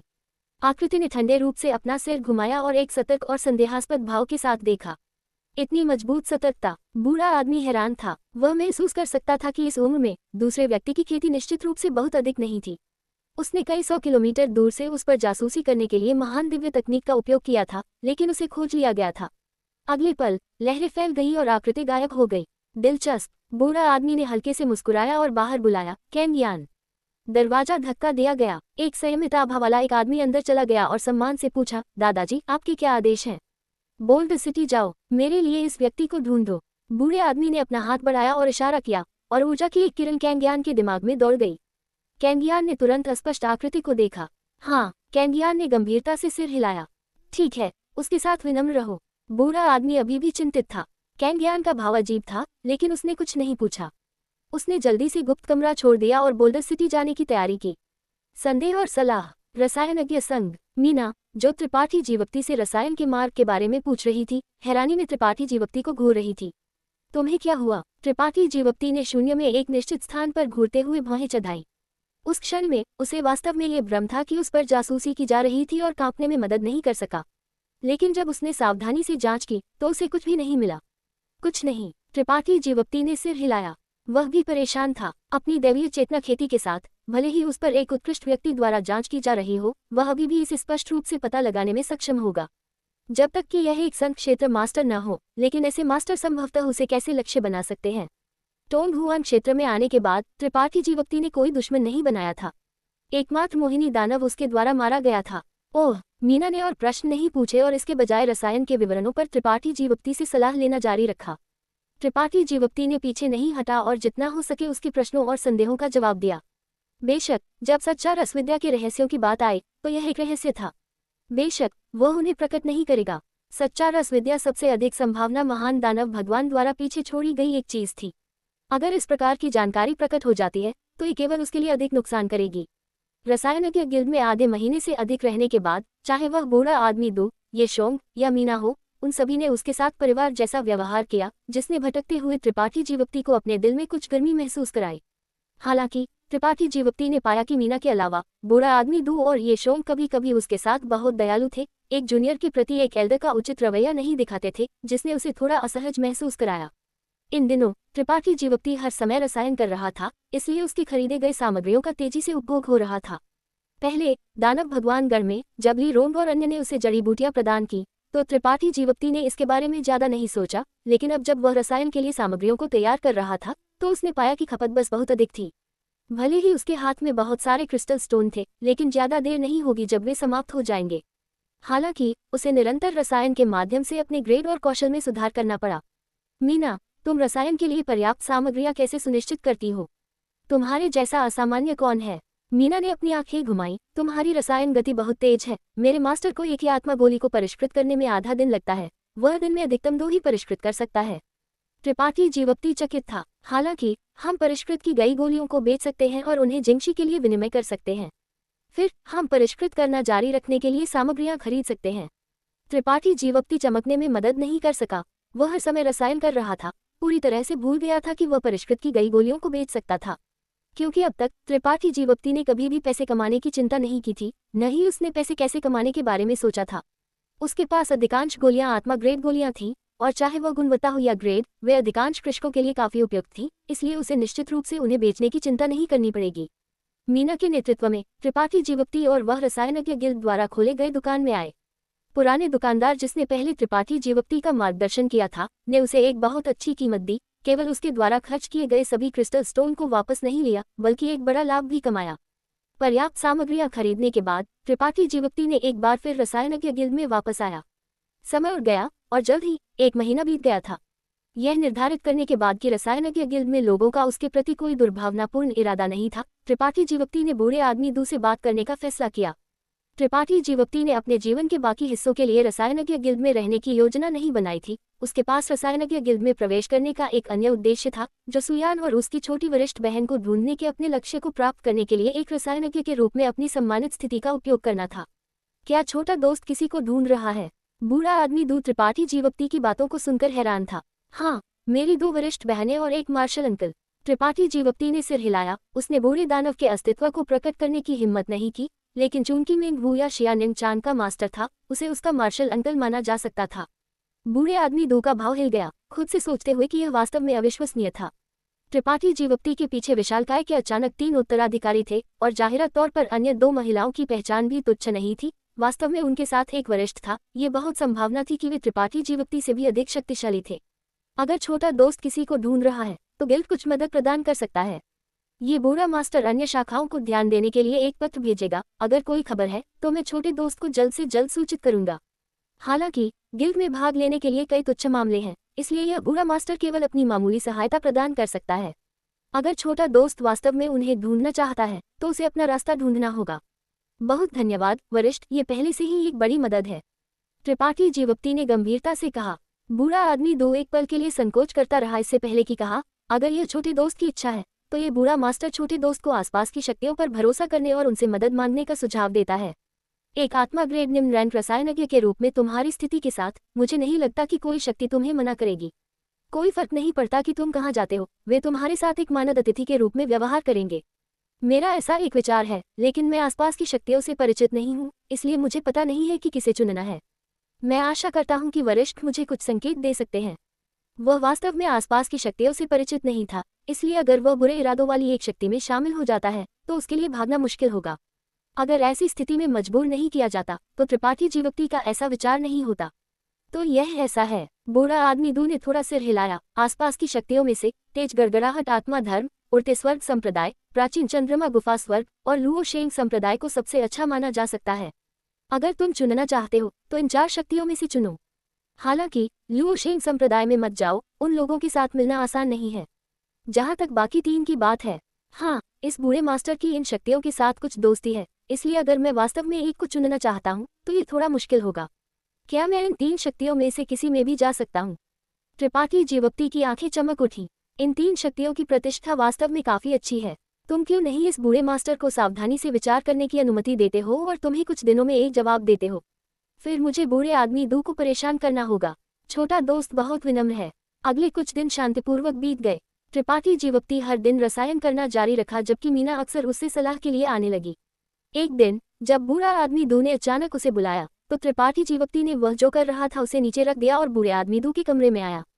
त्रिपाठी जीवप्ती ने सोचा कि बूढ़ा आदमी दू ने एक फैसला लिया था और उसे एक निश्चित शक्ति के लिए सिफारिश करने वाला था, लेकिन दरवाजा खोलने के बाद त्रिपाठी जीवप्ती ने पाया कि कमरे में वास्तव में एक अपरिचित चेहरा था। इस आदमी की आभा संयमित थी और उसकी आंखें तेज चमक रही थीं। जैसे ही त्रिपाठी जीवप्ती ने कमरे में प्रवेश किया, इस आदमी ने बहुत रुचि के साथ उसकी ओर घूरा। एक उत्कृष्ट क्षेत्र मास्टर। त्रिपाठी जीवप्ती का दिल सिकुड़ गया। उसे ऐसा दबाव देने में सक्षम होना, यह आदमी कम से कम एक द्वितीय क्रम उत्कृष्ट व्यक्ति था। बूढ़ा आदमी दू। त्रिपाठी जीवप्ती ने अभिवादन किया। छोटा दोस्त, कृपया बैठो। बूढ़ा आदमी दू मुस्कुराया। क्या ये संघ में नया रसायनज्ञ है? आदमी ने रुचि के साथ त्रिपाठी जीवप्ती की ओर देखा और दयालुता से पूछा। हाँ, वह एक आत्मा ग्रेड रसायनज्ञ है जिसमें उत्कृष्ट योग्यता है, बूढ़ा आदमी दू ने गंभीरता से कहा। आत्मा ग्रेड। आदमी का भाव बदल गया क्योंकि उसने अविश्वास में त्रिपाठी जीवप्ती की ओर घूरा। ये बूढ़ा मास्टर झूठ नहीं बोलेगा। मुझे बूढ़े आदमी दू पर विश्वास है। आदमी ने गंभीरता से सिर हिलाया। छोटा दोस्त, मुझे तुम्हारा परिचय देने दो। ये तेज गड़गड़ाहट आत्मा धर्म के एल्डर डुआन है। त्रिपाठी जीवप्ती ने अभिवादन में थोड़ा सा सिर हिलाया। इस बूढ़े मास्टर की एल्डर डुआन के साथ कुछ दोस्ती है। मुझे नहीं पता कि एल्डर डुआन ने ये खबर कहाँ सुनी कि तुम संघ में प्रवेश कर चुके हो, लेकिन ये जानने के बाद कि तुम संघ में प्रवेश कर चुके हो, वहाँ जहाँ आए हैं ताकि तुम्हें तेज गड़गड़ाहट आत्मा धर्म में एक मानद अतिथि के रूप में सेवा करने के लिए पूछा जा सके। डुआन है मुस्कुराया और कहा, ऐसा नहीं है कि मैं तुम्हारे रसायनज्ञ गिल्ड की निगरानी कर रहा हूँ। ये बस इतना है कि मेरा जूनियर भाई एक दिन कुछ व्यवसाय को संभालने के लिए ग्रैंड बोल्डर सिटी आया था और मीना और इस दोस्त को एक साथ प्रवेश करते हुए देखने के लिए हुआ। जूनियर भाई जानता था कि मेरी बूढ़े आदमी दू के साथ कुछ दोस्ती है, इसलिए उसने मुझे बेशर्मी से यहाँ आने और पूछने के लिए कहा, अन्यथा कोई और मुझे हरा सकता है। बूढ़ा आदमी दू गूंगा हंस पड़ा।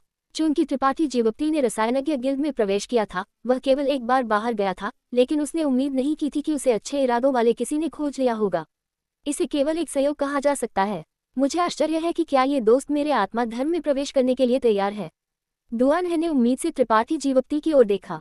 एक आत्मा ग्रेड रसायनज्ञ पहले से ही एक बहुत अच्छा रैंक था, लेकिन क्या और भी अधिक मूल्यवान था कि यह व्यक्ति बहुत जवान था और जाहिरा तौर पर असाधारण योग्यता थी। अगर वह उसे आत्मा धर्म के प्रति निर्भरता और संबंध की एक भावना विकसित करने के लिए मजबूर कर सकता था, तो समय के साथ वह निश्चित रूप से एक संत ग्रेड रसायनज्ञ बनने में सक्षम होगा। रसायनज्ञ के ऐसे स्तर तेज गड़गड़ाहट आत्मा धर्म में पहले कभी दिखाई नहीं दिया था। ये एक लंबा समय का निवेश था। डुआन में ऐसा दृष्टिकोण और साहस था कि वह ऐसा कर सके। ओम कैंडर मार्शल पीक मार्शल शिखर कैंडर ओम। Episode number 676। नया समझौता। अगर ये दोस्त मेरे आत्मा धर्म में रहने और एक मानद अतिथि के रूप में सेवा करने के लिए तैयार है, तो मेरा आत्मा धर्म बहुत उदार उपचार प्रदान करने के लिए तैयार है, डुआन ने ईमानदारी से कहा। हालांकि वह एक उत्कृष्ट व्यक्ति था और वरिष्ठता के मामले में त्रिपाठी जीवप्ती से कम एक पीढ़ी बड़ा था, फिर भी उसने सौहार्दपूर्वक उसे दोस्त कहा। भाई डुआन, मुझे पहले ही क्यों नहीं बताते कि आप किस प्रकार का उपचार प्रदान करना चाहेंगे? बूढ़ा आदमी दू जानता था कि त्रिपाठी जीवप्ती को इसके बारे में कुछ नहीं पता था, इसलिए उसने त्रिपाठी जीवप्ती के लिए पूछताछ करने की पहल की। डुआन ने व्यंग्यात्मक रूप से मुस्कुराया और सिर हिलाया। बूढ़ा आदमी दू, चूंकि वह तुम्हारे लोगों में से एक है, मैं उसे कैसे निचोड़ सकता हूँ? एक गंभीर भाव के साथ वह त्रिपाठी जीवप्ती की ओर मुड़ा और कहा, आत्मधर्म तुम्हें जड़ी बूटियां प्रदान करेगा और तुम परिष्कृत की गई किसी भी गोली के मूल्य का 20% इनाम के रूप में ले सकते हो। दूसरे शब्दों में, अगर तुम एक क्रिस्टल स्टोन के स्वमूल्य की एक आत्मा गोली को परिष्कृत करते हो, तो आत्मा धर्म तुम्हें 20 क्रिस्टल स्टोन देगा। बूढ़ा आदमी दू का भाव बदल गया और उसने थोड़ा सा सिर हिलाया। त्रिपाठी जीवप्ती ने बूढ़े आदमी दू के भाव को देखा और जानता था कि यह उपचार निश्चित रूप से बुरा नहीं होगा। ये केवल सबसे बुनियादी शर्त है। आत्मा धर्म तुम्हें सबसे आरामदायक रसायन वातावरण प्रदान करेगा और तुम्हारी जरूरतों को पूरा करने को प्राथमिकता देगा। जब तक यह मेरे आत्मा धर्म के हितों को नुकसान नहीं पहुंचाता, कुछ भी सहमत हो सकता है। तुम क्या सोचते हो? डुआन के बोलने के बाद उसने त्रिपाठी जीवप्ती की ओर उम्मीद से देखा, उसके जवाब का इंतजार करते हुए। ईमानदारी से कहा जाए तो उसके द्वारा प्रस्तावित शर्तें पहले से ही बहुत उदार थीं। लाभ का 20% कुछ ऐसा नहीं था जिसे एक साधारण रसायनज्ञ प्राप्त कर सके।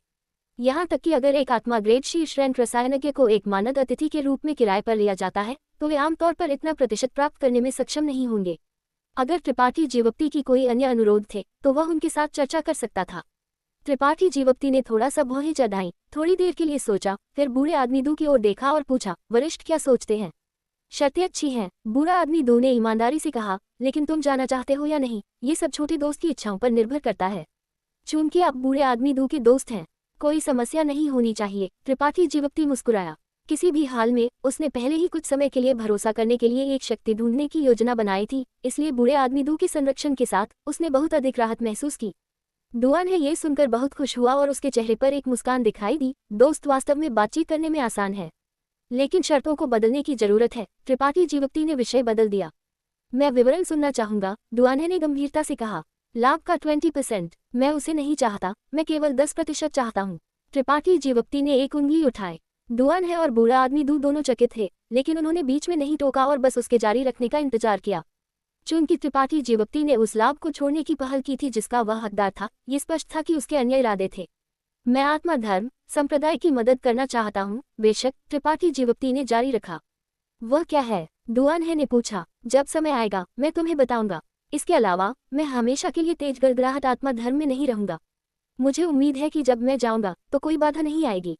यह आसान है। डुआन है ने जल्दी से सिर हिलाया। मेरे तेज गड़गड़ाहट आत्मा धर्म में एक से अधिक मानद अतिथि हैं। ये मानद अतिथि रहते हैं या जाते हैं, ये पूरी तरह से उन पर निर्भर करता है। आत्मा धर्म उन्हें कभी भी मजबूर नहीं करेगा। कोई समस्या नहीं। त्रिपाठी जीवकती मुस्कुराया। डुआन है बहुत खुश हुआ। तो ये तय हो गया। त्रिपाठी जीवकती ने गंभीरता से सिर हिलाया। बूढ़ा आदमी दू मुस्कुराया और कहा, बधाई भाई डुआन।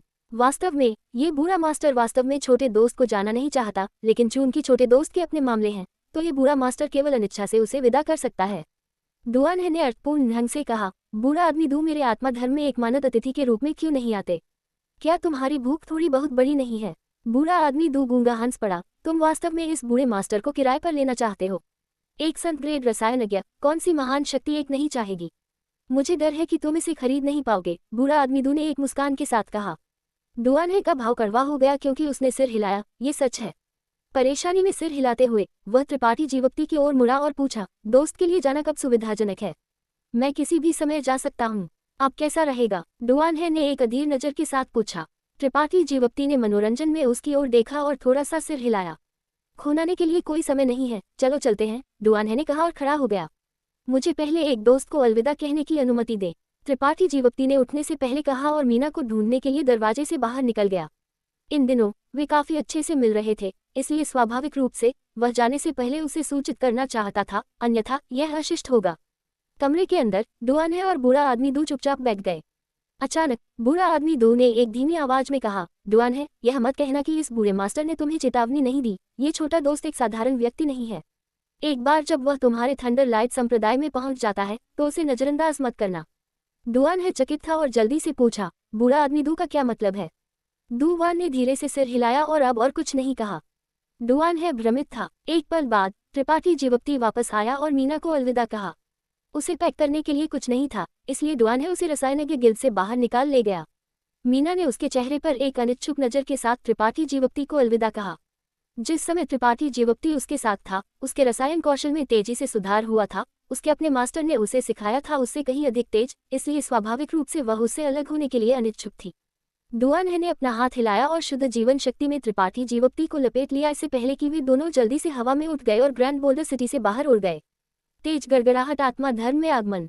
रास्ते में त्रिपाठी जीवकती के प्रति डुआन का रवैया बहुत मिलनसार था। नीचे शहर को देखते हुए और उसे तेज गड़गड़ाहट आत्मा धर्म की नींव और धन का परिचय देते हुए त्रिपाठी जीवकती को जल्दी से एक संबंध की भावना महसूस कराने के लिए डुआन ने स्वाभाविक रूप से तेज गड़गड़ाहट आत्मा धर्म की प्रशंसा करने में कोई कसर नहीं छोड़ी।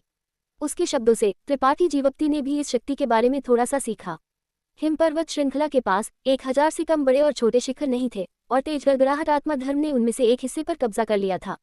1 घंटे यात्रा के बाद वे दोनों तेज गड़गड़ाहट आत्मा धर्म के क्षेत्र में पहुंच गए।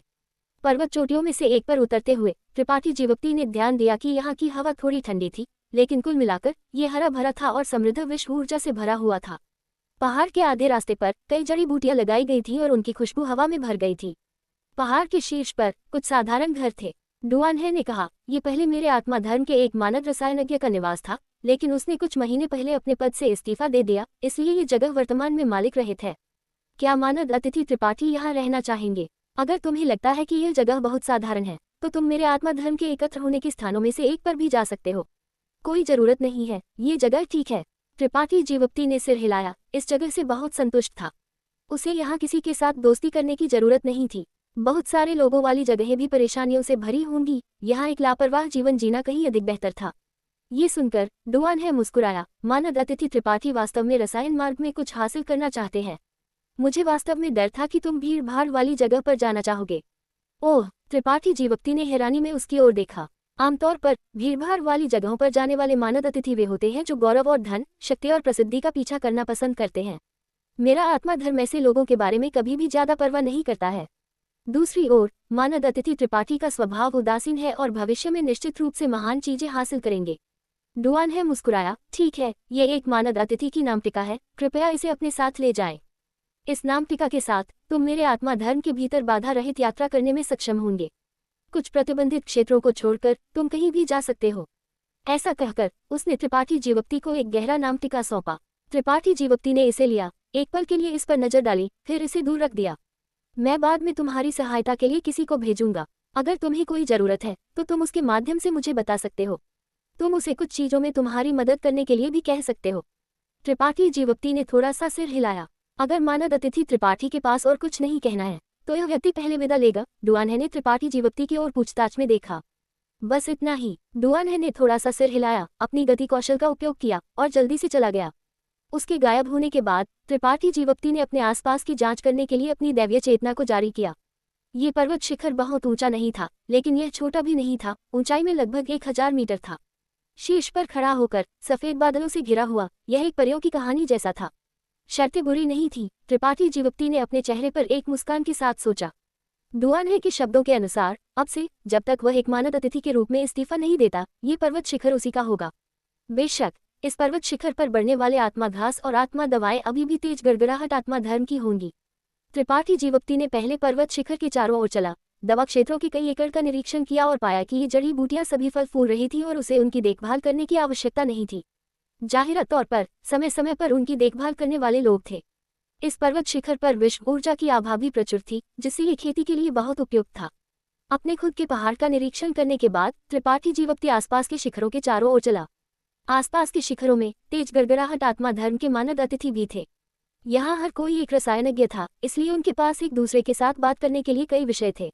ये जानने के बाद कि त्रिपाठी जीवप्ती वास्तव में एक आत्मा ग्रेड निम्न रैंक रसायनज्ञ था, ये मानद अतिथि सभी हैरान थे और भावना के साथ आहें भरने में मदद नहीं कर सके।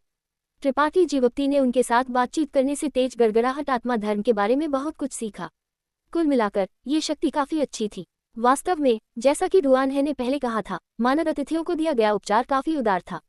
अगर एक मानद अतिथि जाना चाहता था तो वे उसे रहने के लिए मजबूर नहीं करेंगे और केवल उसे उदार उपहारों के साथ विदा करेंगे। इसके अलावा हर मानद अतिथि के पास उसकी तरफ से एक सक्षम सहायक था, और वे सहायक अपवाद के बिना सभी सुंदर महिलाएं थीं जिनके पास नाजुक शरीर थे। इतने सालों तक एक अकेला जीवन जीने के बाद इन रसायनियों को स्वाभाविक रूप से सुंदरियों की जरूरत थी। ये सहायक सभी तेज गड़गड़ाहट आत्मा धर्म द्वारा इन रसायनियों की सहायता और सेवा करने के लिए भेजे गए थे ताकि वे अपनी सभी जरूरतों को पूरा कर सकें। इसके अलावा ये सहायक सभी यहाँ रहने के लिए तैयार थी। यहाँ तक कि यह भी कहा जा सकता है कि एक मानद अतिथि का सहायक बनने के लिए तेज गड़गड़ाहट आत्मा धर्म के भीतर आंतरिक प्रतिस्पर्धा होगी। आखिरकार रसायनियों की महान पहचान थी, एक रसायनज्ञ से शादी करने में सक्षम होना भी उनकी आशा थी। उसके ऊपर ये पर्वत शिखर खेती के लिए अच्छी जगहें थी। एक भीड़ भाड़ वाले क्षेत्र में ज्यादा विश्व ऊर्जा नहीं थी, इसलिए यहाँ खेती करना किसी की ताकत के सुधार के लिए बहुत मदद करेगा। एक रसायनज्ञ के पास रहना, खेती के लिए गोलियों की कोई कमी नहीं होगी। ये विभिन्न लाभ स्वाभाविक रूप से कई लोगों का ध्यान आकर्षित करते थे। त्रिपाठी जीवप्ती ने लगातार 2 या 3 दिन तक घूमता रहा, अपने कई साथियों से मिलता रहा और खुद को उनसे परिचित कराता रहा। उसने तेज गड़गड़ाहट आत्मा धर्म की एक अच्छी समझ भी प्राप्त की और देखा कि ये शक्ति कितनी बड़ी और समृद्ध थी। सेंट्रल कैपिटल की शक्तियों की वास्तव में यहाँ तुलना नहीं की जा सकती थी। मास्टर्स की खेती में एक विशाल असमानता होने के अलावा विश्व ऊर्जा, सामग्रियों, गुप्त कलाओं और मार्शल रिकॉर्ड के मामले में टोंगहुआन क्षेत्र सेंट्रल कैपिटल से कहीं आगे था। इन अंतरों को महसूस करने के बाद त्रिपाठी जीवप्ती आह भरने में मदद नहीं कर सका। 3 दिन बाद त्रिपाठी जीवप्ती घर लौटा। जैसे ही वह अपने पहाड़ के शिखर पर पहुंचा, उसका भाव बदल गया। यह इसलिए था क्योंकि उसने घरों में से एक में एक जीवित प्राणी की उपस्थिति महसूस की थी। क्या डुआनहे द्वारा उल्लेखित सहायक पहले ही आ चुका था? Episode number 677। सावधानीपूर्वक इस व्यक्ति की जांच करने के बाद त्रिपाठी जीवप्ती का भाव चौंकने से बच नहीं पाया। उन्हें लगा कि वह इस व्यक्ति को पहचानते हैं क्योंकि उनकी आभा से त्रिपाठी जीवप्ती को एक परिचित एहसास हुआ। ऐसा सोचते हुए त्रिपाठी जीवप्ती उस कमरे की ओर चले गए जहां वह व्यक्ति ठहरी थी और दरवाजा खोल दिया। एक चरमराहट की आवाज के साथ जो व्यक्ति कमरे के अंदर ध्यान कर रही थी वह स्पष्ट रूप से डर गई और तेजी से उछलकर सतर्कता से चारों ओर देखने लगी। त्रिपाठी जीवक्ति का चेहरा देखने के बाद वह व्यक्ति हैरान हुई और उत्सुकता से पूछा, तुम कैसे आ गए? त्रिपाठी जीवक्ति ने दूसरे पक्ष को देखकर मुस्कुराते हुए कहा, हम फिर से मिलते हैं। उन्हें उम्मीद नहीं थी कि डुअन है जिस सहायक को भेजेंगे वह वास्तव में वही महिला होगी जिससे वह बर्फीली पहाड़ श्रृंखला में मिले थे, जीमेंग। उनके सुनहरे कपड़े उनके गर्वित शरीर को छिपा नहीं पा रहे थे।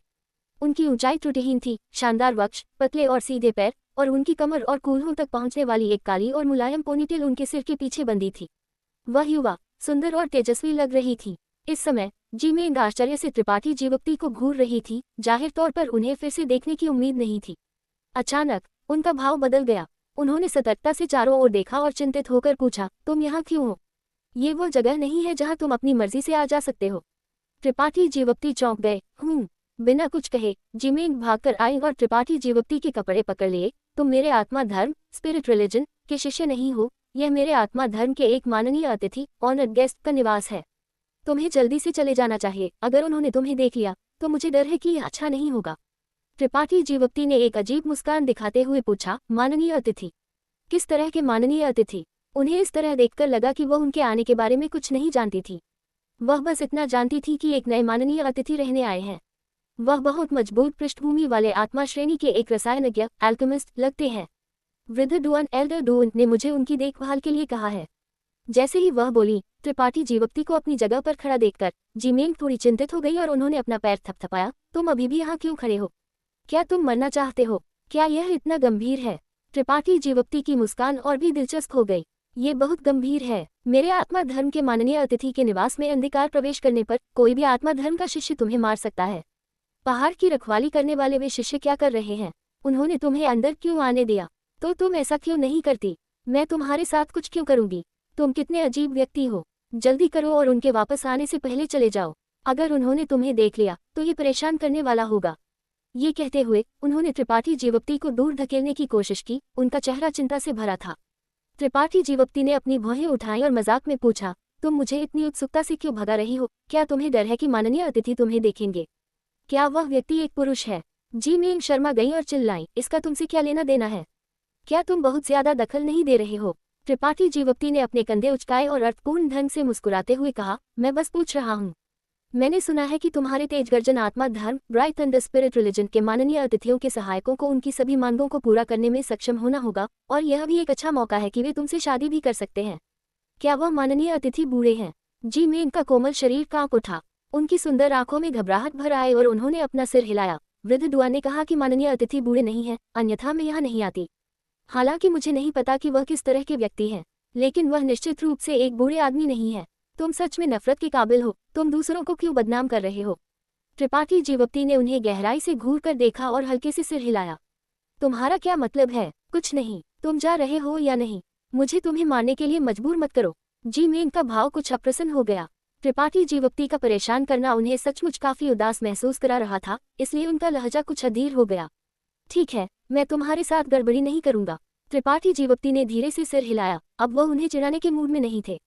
उन्होंने हाथ बढ़ाया, डुआन हाई द्वारा जाने से पहले दी गई काली नेम प्लेट निकाली और जीमेंग को सौंप दी। क्या तुम पहचानती हो कि यह क्या है? डुआन हाई ने तुम्हें ज्यादा कुछ नहीं बताया लगता है।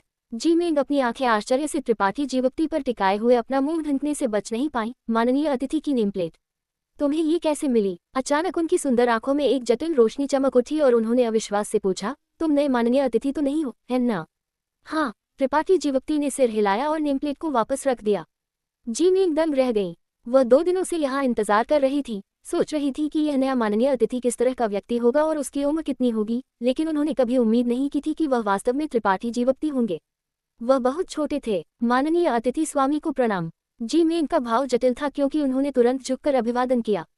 त्रिपाठी जीवक्ति ने सिर हिलाया, इतना औपचारिक होने की जरूरत नहीं है। जीमेंग को उनकी पहचान के बारे में पता चलने के बाद वह तुरंत सम्मानपूर्ण हो गई थी, जिससे वह कुछ असहज महसूस कर रहे थे। मुझे माफ करना, मुझे नहीं पता था कि तुम वही हो जिसके बारे में वृद्ध डुआन बात कर रहे थे। मैंने सोचा कि तुम चोरी छिपे अंदर घुस आए हो। मुझे सच में नहीं पता था, जीमेंग ने जल्दी से समझाया।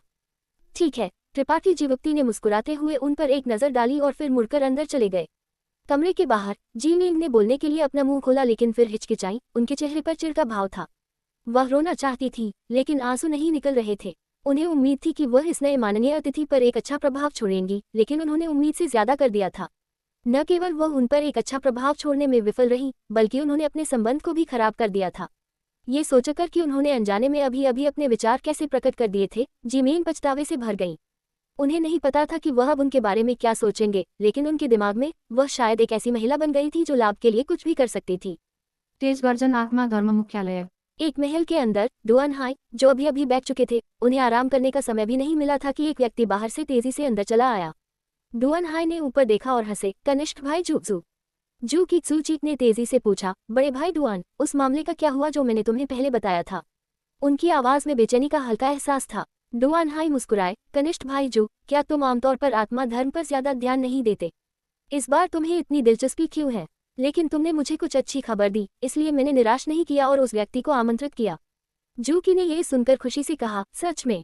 स्वाभाविक रूप से, वह 3 दिन पहले मेरे आत्मा धर्म में आ गए और अब वह एक शिखर पर है जहां माननीय अतिथि रहते हैं। मैंने उनकी सेवा के लिए उत्कृष्ट योग्यता वाली एक महिला शिष्य को भेजा है। मुझे विश्वास है कि वह जल्द ही वापस लौटना भूल जाएंगे, डुआन हाई ने खड़े होते हुए कहा। पास जाकर डुआन हाई ने व्यक्तिगत रूप से जूकी के लिए एक कप चाय डाली और प्रशंसा की। कनिष्ठ भाई, इस बार यह सब तुम्हारी वजह से है। मेरा आत्मा धर्म शायद ही कभी इतनी अच्छी पौध को जीत पाता है। वह भविष्य में निश्चित रूप से हमारे लिए बहुत उपयोगी होगा। मैं इस मामले की सूचना धर्म प्रमुख रिलीजन मास्टर को दूंगा और तुम्हें पुरस्कारों की कोई कमी नहीं होगी।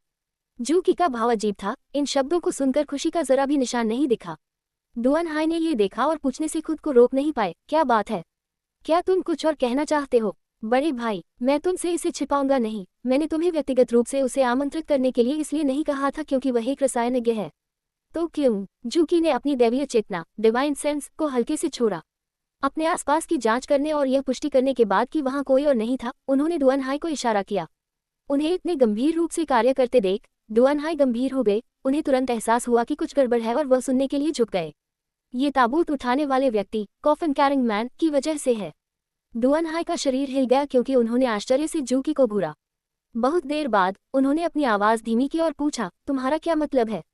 ताबूत उठाने वाले व्यक्ति के साथ उसका क्या संबंध है? मुझे नहीं पता। बड़े भाई, क्या तुम्हें याद है पिछली बार जब मैं कुछ लोगों को बाहर ले गया था, तो मेरी गलती से ताबूत उठाने वाले व्यक्ति से मुलाकात हुई थी? निश्चित रूप से मुझे याद है। अन्य शिष्य और मैंने ताबूत उठाने वाले व्यक्ति का पीछा किया। हम साहसी स्वतंत्र संघ, बोल्ड इंडिपेंडेंट यूनियन, के उग्रज्वाला शहर, रेजिंग फ्लेम सिटी पहुंचे। वहां ताबूत उठाने वाले व्यक्ति रुक गए और बड़े भाई को पता होगा कि आगे क्या हुआ। मैंने सुना कि ताबूत उठाने वाले व्यक्ति ने साहसी स्वतंत्र संघ के एक शिष्य को पकड़ लिया और फिर गायब हो गए। वह साहसी स्वतंत्र संघ का शिष्य नहीं था। घटना के बाद हमने पाया कि इस व्यक्ति की उत्पत्ति अस्पष्ट थी, लेकिन उसकी साहसी स्वतंत्र संघ की 2 महिला शिष्यों के साथ किसी तरह की दोस्ती थी। ताबूत उठाने वाले व्यक्ति ने जिस व्यक्ति को पकड़ा था, वह वही माननीय अतिथि है जिसे बड़े भाई वापस लाए हैं। डुआन हाई का रंग उड़ गया। क्या ये सच में वही था? क्या तुम्हें यकीन है कि तुमने कोई गलती नहीं की? जूकी ने भी सिर हिलाया। ईमानदारी से कहूं तो मैंने वास्तव में सोचा था कि मैंने गलती की है। जब मैंने गलती से उसे ग्रैंड बोल्डर शहर, ग्रैंड बोल्डर सिटी, में देखा था, तो मैं अपनी आंखों पर मुश्किल से विश्वास कर पा रहा था। हालांकि मुझे 100% यकीन है कि वह वही था जिसे ताबूत उठाने वाले व्यक्ति ने पकड़ा था। ऐसी चीज कैसे हो सकती है? सभी ने सोचा था कि ताबूत उठाने वाले व्यक्ति द्वारा पकड़े जाने के बाद बचने का कोई मौका नहीं है, लेकिन अब जब त्रिपाठी जीवक्ति वास्तव में फिर से सामने आए हैं, तो ये स्वाभाविक था कि जूकी चिंतित थे। बड़े भाई, तुम भी जानते हो कि ताबूत उठाने वाले व्यक्ति का क्या मतलब है? एक अफवाह है कि ताबूत उठाने वाले व्यक्ति एक चौंकाने वाले खजाने की रखवाली कर रहा है, जो किसी भी बड़ी शक्ति को एक विशाल शक्ति बनने की अनुमति देने के लिए पर्याप्त है। ये व्यक्ति ताबूत उठाने वाले व्यक्ति के हाथों जीवित रहने में सक्षम था। शायद वह इसके बारे में कुछ जानता हो। कम से कम वह जानता होगा कि ताबूत उठाने वाला व्यक्ति कहाँ छिपा हुआ है, किसी और से बेहतर। यदि मेरा आत्मा धर्म यह खजाना प्राप्त कर सकता है, तो हम आसपास के आसमानी स्वर्ग संप्रदाय, सोरिंग हेवन सेक्ट, लुओशेंग संप्रदाय, लुओशेंग सेक्ट और प्राचीन चंद्रमा गुफा स्वर्ग, एंशिएंट मून केव हेवन, को एक तरफ कर सकते हैं और इस दुनिया पर हावी हो सकते हैं। डुआन हाई ने धीरे से सिर हिलाया। वह बस एक किंवदंती है, लेकिन ये कोशिश करने लायक है। वह एक आत्मा श्रेणी का निम्न स्तर का रसायनज्ञ भी है। जूकी भी चौंक गए। क्या ऐसा है? हाँ, और ग्रैंड बोल्डर शहर के वृद्ध व्यक्ति डू, ओल्ड मैन डू, उसके बारे में बहुत आशान्वित थे। मेरे साथ जाने से पहले वृद्ध व्यक्ति डू ने मुझसे कहा था कि मैं उसकी उपेक्षा न करूं, ये कहते हुए कि उसकी उत्पत्ति असाधारण हो सकती है। जूकी हैरान थे। वृद्ध व्यक्ति डू ने उसके बारे में ऐसा कहा? लेकिन 1 साल पहले हमने जो जानकारी एकत्र की थी उसके अनुसार, हालांकि उसकी उत्पत्ति स्पष्ट नहीं है, यह कोई बड़ी बात नहीं लगती। डुआन हाई ने गहरी सांस ली। स्पष्ट नहीं है, लेकिन यह ध्यान देने योग्य है। जू की पर भी जैसे ठंडा पानी छिड़क दिया गया था। उनके बेचैन भाव तुरंत शांत हो गए क्योंकि उन्होंने त्रिपाठी जीवोक्ति के बारे में पहले एकत्र की गई जानकारी के बारे में ध्यान से सोचा। अचानक उन्होंने पाया कि वास्तव में कई संदिग्ध बिंदु थे। जू की ने अब उन्हें और मनाने की कोशिश नहीं की और इसके बजाय डुआन हाई पर फैसला छोड़ दिया। तुम क्या करना चाहते हो, बड़े भाई को तय कर सकते हैं। चाहे तुम उसे मेरे आत्मा धर्म का एक स्तंभ बनने के लिए पालना चाहते हो या उसे एक मौका देना चाहते हो, कनिष्ठ भाई तुम्हें सुनेगा। इतना युवा आत्मा श्रेणी का रसायनज्ञ वास्तव में एक दुर्लभ प्रतिभा था। उसे यहाँ आमंत्रित करना आसान नहीं था, इसलिए अगर उन्होंने वास्तव में उसे नाराज कर दिया तो आत्मा धर्म को बहुत बड़ा नुकसान होगा। डुआन हाई ने हल्के से सिर हिलाया और अपना हाथ हिलाया। जू की धीरे धीरे पीछे हट गए। जू की के जाने के बाद डुआन हाई ने अपनी आंखें बंद कर ली और विचार में डूब गए। उनका भाव झिझक भरा और कठिन था। ताबूत उठाने वाले व्यक्ति का पौराणिक नाम अनगिनत वर्षों से पूरे महाद्वीप में घूम रहा था और उनके बारे में अनगिनत अफवाहें थीं। हालांकि कई स्वामी मानते थे कि ताबूत उठाने वाला व्यक्ति एक चौंकाने वाला रहस्य छिपा रहा था और उनकी पीठ पर रखा रक्त ताबूत भी कुछ ऐसा था जिसकी कई लोग परवाह करते थे। अगर ऐसा न होता तो ताबूत उठाने वाले व्यक्ति के पीछे इतने सारे उत्कृष्ट क्षेत्र, ट्रांसेंडेंट रेल्म के स्वामी उनका पीछा नहीं कर रहे होते। ये सभी उनके रहस्यों को जानने की इच्छा रखते थे। Episode number 678। तेज गर्जन आत्मा धर्म में आए हुए लगभग 1 महीना हो गया था और त्रिपाठी जीवक्ति धीरे धीरे यहाँ के जीवन के आदी हो गए थे। पिछली बार जब जी मिंग आई थी तो वह डुआन हाई के आदेश पर त्रिपाठी जीवक्ति के लिए बहुत सारी जड़ी बूटियां लाई थी। त्रिपाठी जीवक्ति हर दिन रसायन करते थे, लेकिन अनावश्यक ध्यान आकर्षित न हो इसलिए बहुत अधिक आत्मा गोली स्पिरिट पिल्स बनाने की हिम्मत नहीं करते थे। वह एक साधारण रसायनज्ञ एल्केमिस्ट की गति से दिन में केवल 2 या 3 आत्मा गोली बनाते थे। बाकी समय वह या तो अपनी खेती कल्टिवेटिंग करते थे या सच्ची रसायन विधि ट्रू अल्केमिक वे के रहस्यों को जानने की कोशिश करते थे। 1 महीने तक एक दूसरे के साथ रहने के बाद त्रिपाठी जीवक्ति ने पाया कि जिमेंग बहुत अधिक सतर्क हो गई थी। जब भी वह उनका सामना करती थी तो वह हमेशा कमजोरी और सावधानी का भाव देती थी, जो बर्फीली पहाड़ श्रृंखला में उसके द्वारा प्रदर्शित किए गए सहज और खुशमिजाज रवैये से बहुत अलग था। आमतौर पर वह बस दूसरे कमरे में छिपकर खेती करती थी, इसलिए उसने त्रिपाठी जीवक्ति को कई बार नहीं देखा। त्रिपाठी जीवक्ति अपने ही मामलों में व्यस्त थे और उस पर ज्यादा ध्यान नहीं देते थे, जिससे जिमेंग को बहुत असहज महसूस होता था। कभी कभी वह त्रिपाठी जीवक्ति को ढूंढना और अपने रिश्ते को सुधारने के लिए उनसे बात करना चाहती थी, लेकिन वह ऐसा करने की हिम्मत नहीं जुटा पाई। 1 महीने बाद एक दिन जब त्रिपाठी जीवक्ति ध्यान कर रहे थे तो दरवाजे पर दस्तक हुई। अंदर आ जाओ। जिमेंग ने दरवाजा खोला और अंदर आई। दरवाजे पर खड़ी होकर शालीनता से झुककर बोली, माननीय अतिथि स्वामी। त्रिपाठी जीवक्ति हंसे और लापरवाही से उसकी ओर देखा। क्या बात है? जिमेंग ने धीरे से समझाया, यह इस दौरान आपके द्वारा बनाई गई गोलियों को सौंपने का समय है। मुझे आपके द्वारा बनाई गई गोलियों को आत्मा धर्म के महान वेदी ग्रेट ऑल्टर तक पहुंचाना है। यह उन कार्यों में से एक था जो डुआन हाई ने उसे सौंपे थे। हर महीने माननीय रसायनज्ञों के सहायक इस दौरान उनके द्वारा बनाई गई गोलियों को इकट्ठा करते थे और आत्मा धर्म के आंतरिक उपयोग के लिए उन्हें डुआन हाई को सौंपते थे। त्रिपाठी जीवक्ति ने सिर हिलाया। इस दौरान उनके द्वारा बनाई गई गोलियां निकली और जिमेंग को सौंप दी। जिमेंग ने उन्हें धन्यवाद दिया और ले लिया। अपने लाल होठों को काटते हुए वह हिचकिचाई। उनका भाव कठिन था। त्रिपाठी जीवक्ति ने लापरवाही से कहा, मैंने अन्य रसायनज्ञों को ये कहते हुए सुना है कि जब तक आपको मेरी अनुमति है आप अपने उपयोग के लिए कुछ गोलियां ले सकती हैं। क्या ये सही है? जिमेंग ने धीरे से सिर हिलाया। त्रिपाठी जीवक्ति हल्के से मुस्कुराए, तो 5 आत्मा दान स्पिरिट डांस ले लो और उन्हें खुद इस्तेमाल करो। हालांकि रसायन एल्केमी में इस्तेमाल होने वाली सामग्री तेज गर्जन आत्मा धर्म द्वारा प्रदान की जाती थी, लेकिन जब एक रसायनज्ञ रसायन कर रहा होता था तो विफलता की एक उच्च संभावना होती थी। एक बार जब ऐसी घटना हुई तो सामग्री बर्बाद हो जाएगी।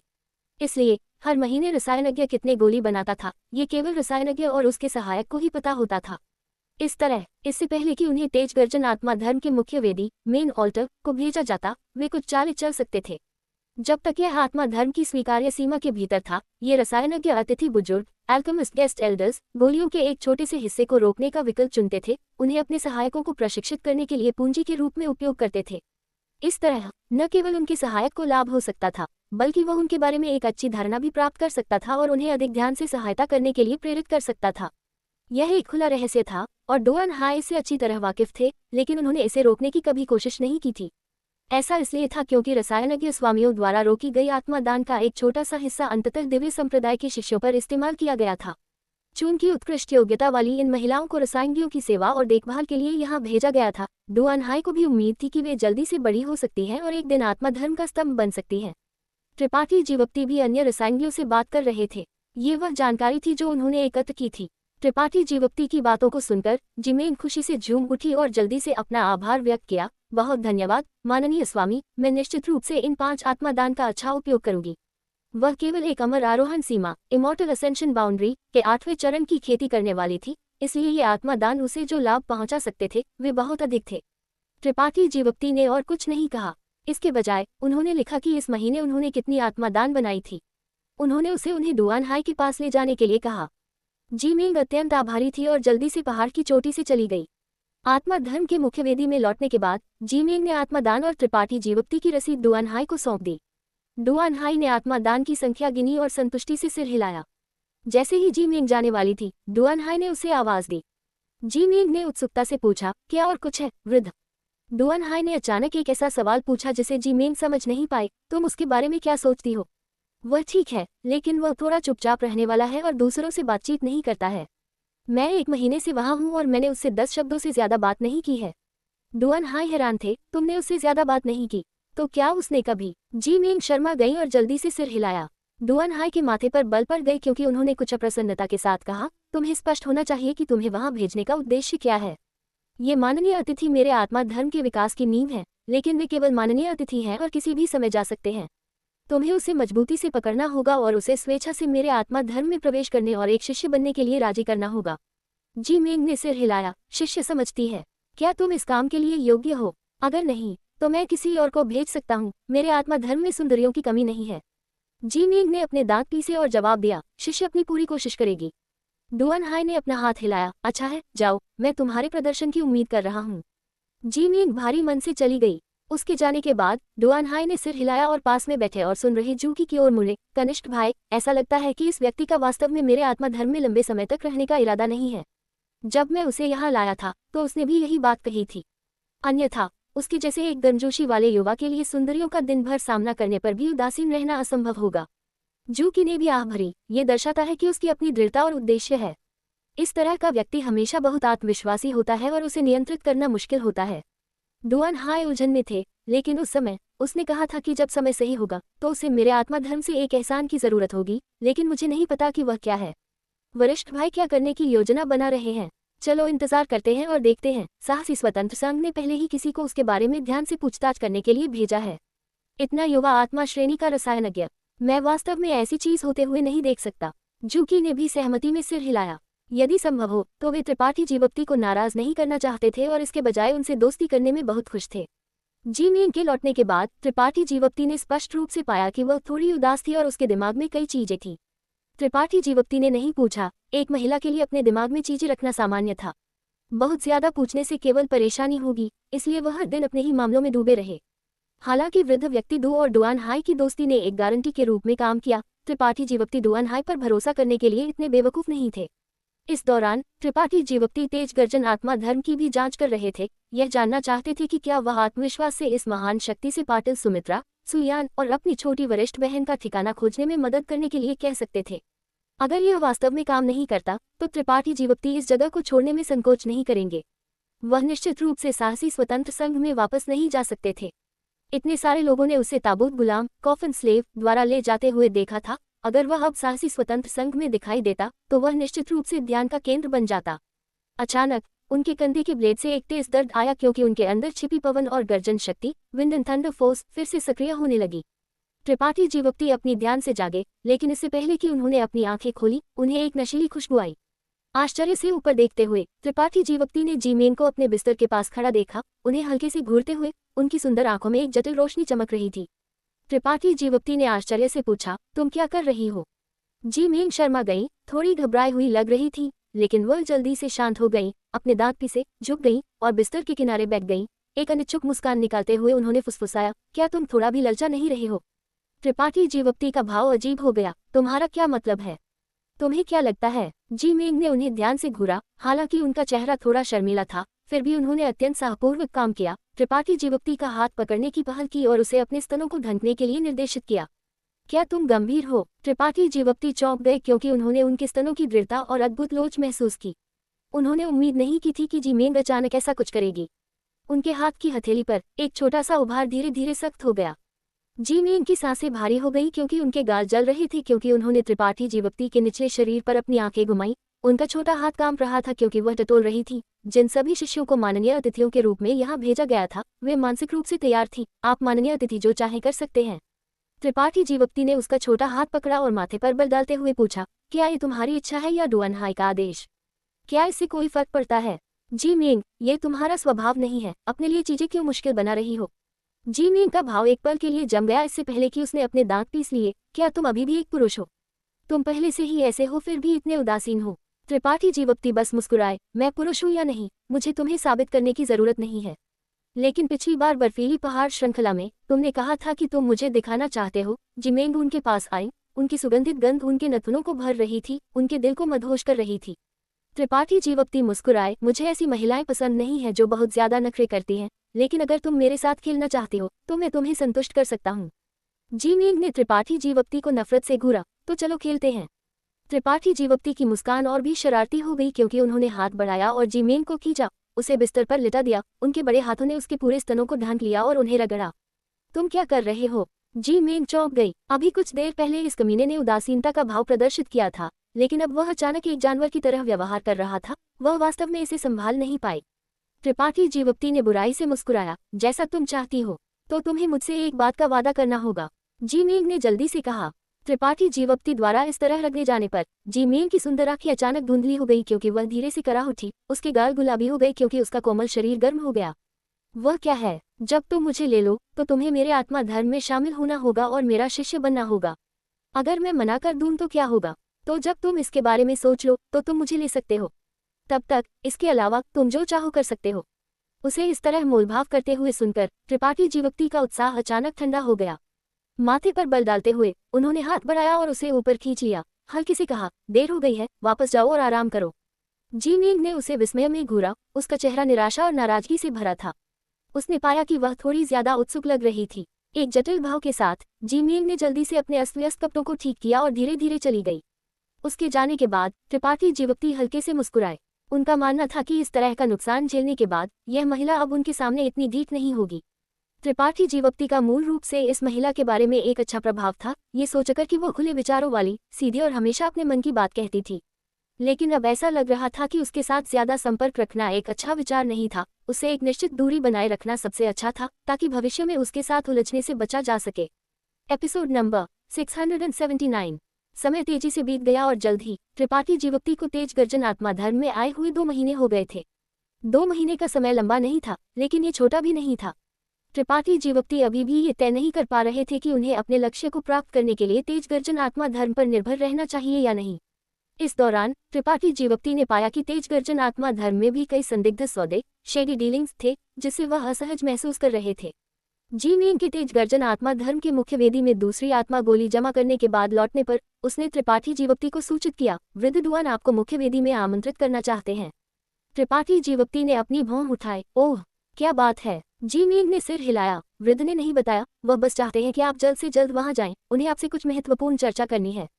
त्रिपाठी जीवक्ति ने सिर हिलाया, हाँ मैं समझ गया। डुअन हाई पिछली बार उन्हें यहाँ लाने के बाद से सामने नहीं आए थे। तेज गर्जन आत्मा धर्म के महान वृद्ध के रूप में उनके पास कई चीजें होंगी जिनसे उन्हें निपटना होगा, कुछ ऐसा जो त्रिपाठी जीवक्ति समझ सकते थे। जी मिंग ने उत्सुकता से पूछा, क्या हम अभी चलें? हाँ। त्रिपाठी जीवक्ति ने देरी नहीं की और तेज गर्जन आत्मा धर्म के मुख्य वेदी की दिशा में जी मिंग के पीछे जाने से पहले सिर हिलाया। ये त्रिपाठी जीवक्ति का तेज गर्जन आत्मा धर्म के मुख्य वेदी में पहली बार जाना था, इसलिए वह जगह से अपरिचित थे और स्वाभाविक रूप से जी मिंग को रास्ता दिखाने की जरूरत थी। बहुत देर तक उड़ने के बाद वे धीरे धीरे एक भीड़ भाड़ वाली जगह पर पहुंचे। आसमान से नीचे देखते हुए त्रिपाठी जीवक्ति बड़ी संख्या में इमारतें और सुनहरे वस्त्र पहने हुए कई खेती करने वालों को घूमते हुए देख सकते थे। आसमान में भी बहुत से लोग उड़ रहे थे, स्पष्ट रूप से जल्दी में थे। पूरा तेज गर्जन आत्मा धर्म जीवन शक्ति से भरा हुआ था, जिसमें अनगिनत खेती करने वाले और स्वामी मास्टर्स एक के बाद एक उभर रहे थे। त्रिपाठी जीवक्ति देखते ही बार बार सिर हिलाए। टोंगहुआन क्षेत्र टोंगशान रेल्म में तेज गर्जन आत्मा धर्म एक महान शक्ति नहीं थी, नहीं यह आसपास के कई हजार किलोमीटर में शीर्ष शक्तियों में से एक थी। शीर्ष पर आसमानी स्वर्ग संप्रदाय सोरिंग हेवन सेक्ट था, जो संत क्षेत्र सेंट रेल्म के एक स्वामी की अध्यक्षता वाली एक शक्तिशाली शक्ति थी। लुओशेंग संप्रदाय और प्राचीन चंद्रमा गुफा स्वर्ग जैसी अन्य शक्तियां भी तेज गर्जन आत्मा धर्म से अधिक मजबूत थीं। इन 4 शक्तियों में गर्जन प्रकाश संप्रदाय, थंडरलाइट सेक्ट, सबसे कमजोर था, लेकिन इसकी अभी भी एक अच्छी नींव थी। यह एक ऐसा अंतर था जिसकी त्रिपाठी जीवोक्ति की दुनिया तुलना नहीं कर सकती थी। जैसे ही जी मेंग एक शानदार इमारत के सामने उतरी, त्रिपाठी जीवोक्ति ने अपनी अतिथि वृद्ध नेम प्लेट दिखाई। प्रवेश द्वार की रखवाली कर रहा शिष्य जल्दी से सम्मानपूर्वक झुक गया, जैसे कि उसने पहले कभी इतना युवा अतिथि वृद्ध नहीं देखा था। वह अक्सर अपने चेहरे पर हैरान भाव के साथ त्रिपाठी जीवोक्ति पर तिरछी नजर डालता था। जी मेंग ने कहा, आप यहाँ से ऊपर जा सकते हैं। वृद्ध डुआन आपका वहाँ इंतजार कर रहे हैं। तुम नहीं जा रही? जी मेंग हकलाते हुए बोली, मुझे अंदर जाने का अधिकार नहीं है। त्रिपाठी जीवोक्ति ने हल्के से सिर हिलाया। तो थोड़ी देर मेरा यहाँ इंतजार करो, हम साथ वापस चलेंगे। जी मेंग ने खुशी से जवाब दिया, ठीक है। वे एक एक करके सीढ़ियों पर चढ़े। बहुत देर तक चलने के बाद त्रिपाठी जीवोक्ति आखिरकार मुख्य हॉल के सामने पहुंचे। दरवाजा खुला और त्रिपाठी जीवोक्ति अंदर कदम रखा। डुआन हाई अंदर इंतजार कर रहे थे। त्रिपाठी जीवोक्ति को आते देख वह जल्दी से मुस्कुराए और अभिवादन करने के लिए उठ खड़े हुए। त्रिपाठी जीवोक्ति ने अपनी मुठियां जोड़ी और अभिवादन किया, वृद्ध डुआन। माननीय अतिथि त्रिपाठी, मैंने आपको 2 महीने में नहीं देखा है। आप कैसे हैं? बुरा नहीं। क्या मेरे आत्मा धर्म के शिष्य आपकी जरूरतों पर ध्यान दे रहे हैं?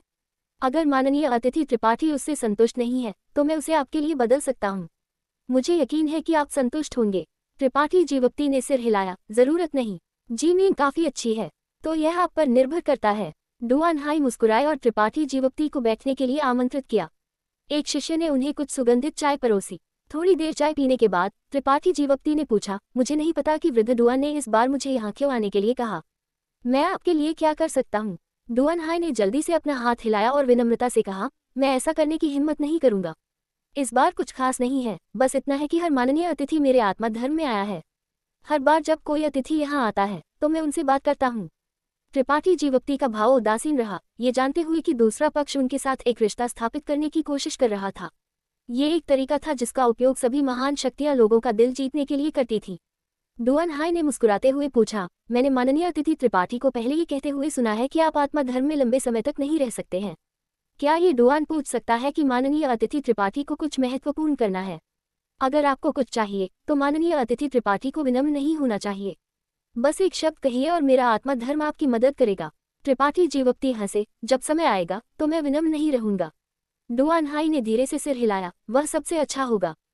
ठीक है, माननीय अतिथि त्रिपाठी ने पहले कहा था कि जब समय सही होगा तो वह मेरे आत्मा धर्म से एक एहसान मांगेगा। क्या मैं पूछ सकता हूँ कि क्या वह समय अभी सही है? त्रिपाठी जीवोक्ति ने सिर हिलाया। डुआन हाई जोर से हंसा, मुझे पता चला। ऐसा लगता है कि माननीय अतिथि त्रिपाठी का मेरे आत्मा धर्म से ज्यादा लगाव नहीं है, नहीं इसका हिस्सा बनने का उनका कोई इरादा है। वास्तव में उनमें कुछ अविश्वास भी है। त्रिपाठी जीवोक्ति ने माथे पर बल डाला क्योंकि उन्होंने डुआन हाई को गहराई से घूरा, थोड़ा सतर्क होने से खुद को रोक नहीं पाए। डुआन हाई के शब्दों का गहरा अर्थ था। डुआन हाई का भाव अचानक गंभीर हो गया। यदि संभव हो तो ये डुआन बहुत पसंद करेगा कि माननीय अतिथि त्रिपाठी मेरे आत्मा धर्म में शामिल हो और इसका एक हिस्सा बने। हालांकि माननीय अतिथि त्रिपाठी का ऐसा कोई इरादा नहीं लगता है और यह डुआन आपके शरीर के रहस्यों को जानने के लिए इंतजार नहीं कर सकता। ये कहते हुए डुआन हाई ने धीरे से अपने पैरों से जमीन पर मोहर लगाई। अचानक त्रिपाठी जीवोक्ति के केंद्र के रूप में उनके चारों ओर जमीन पर आत्मा सारणी स्पिरिट रे रेखाओं की एक श्रृंखला दिखाई दी। ये आत्मा सारणी रेखाएं जल्दी से सिकुड़ गईं और त्रिपाठी जीवोक्ति के शरीर में दौड़ गईं। त्रिपाठी जीवोक्ति का रंग उड़ गया और उन्होंने जल्दी से अपनी जीवन शक्ति यूएनजी को प्रसारित किया। हालांकि जैसे ही जीवन शक्ति चली, उन्होंने अपनी नाड़ियों मरिडियंस में एक चुभने वाला दर्द महसूस किया, जैसे कि अरबों चींटियां उन्हें कुतर रही हों। उनकी शारीरिक बनावट फिजिक कांपने लगी और जो शक्ति उन्होंने अभी अभी संघनित की थी वह तुरंत ढह गई। त्रिपाठी जीवोक्ति ने जरा भी घबराहट नहीं दिखाई क्योंकि उन्होंने डुआन हाई को ठंडे बस्ते में डालते हुए अपनी खुद की स्थिति की जांच की। वृद्ध डुआन, इसका क्या मतलब है? डुआन हाई ने निराशा में सिर हिलाया। उनके चेहरे पर हिचकिचाहट का भाव दिखाई दिया क्योंकि उन्होंने कहा, मुझे माफ करना माननीय अतिथि त्रिपाठी। वास्तव में ये डुआन यह नहीं करना चाहता था। आपकी उनका एक आत्मा श्रेणी का रसायनज्ञ मेरे आत्मा धर्म के लिए एक बड़ी संपत्ति होगा, लेकिन दुर्भाग्य से आपका मेरे आत्मा धर्म में शामिल होने का कोई इरादा नहीं है। मेरा मानना है कि भले ही मैं कोशिश करूं, मैं आपको जीत नहीं पाऊंगा। त्रिपाठी जीवोक्ति हंसे, वृद्ध डुआन, मैंने तेज गर्जन आत्मा धर्म को नुकसान पहुंचाने के लिए कुछ नहीं किया है ना? डुआन हाई ने भारी सिर हिलाया, तुमने वास्तव में नहीं किया है। जैसा कि मैंने कहा, ये डुआन ने केवल इसलिए किया क्योंकि मेरे पास कोई अन्य विकल्प नहीं था। त्रिपाठी जीवोक्ति की आंखें चमक उठी। हालांकि वह इसके पीछे का कारण नहीं समझे, यह एक तथ्य था कि वह दूसरे पक्ष के जाल में गिर गए थे। वह तेज गर्जन आत्मा धर्म में वृद्ध व्यक्ति दू की वजह से आए थे, इसलिए इस वर्तमान स्थिति में क्या वृद्ध व्यक्ति दू भी शामिल थे? ऐसा सोचते हुए त्रिपाठी जीवप्ती ने अपनी आंखें डुआन हाई के पीछे की पर्दे की ओर मोड़ी और ठंडे स्वर में कहा, क्या यह मित्र बाहर आ सकता है? इस तरह छिपने का कोई मतलब नहीं है।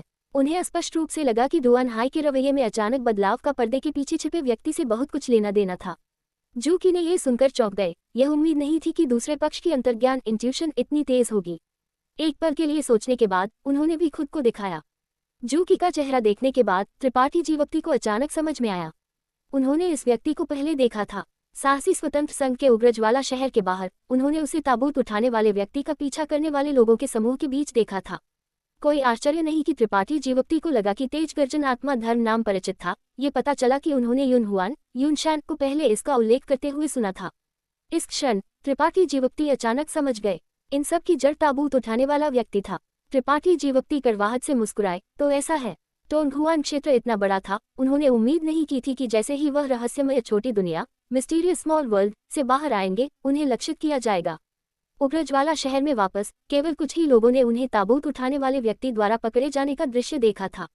किसने सोचा होगा कि आज कुछ ऐसा होगा? यहाँ तक कि अगर त्रिपाठी जीवप्ती सतर्क थे तो भी वह ऐसी स्थिति से बच नहीं सकते थे।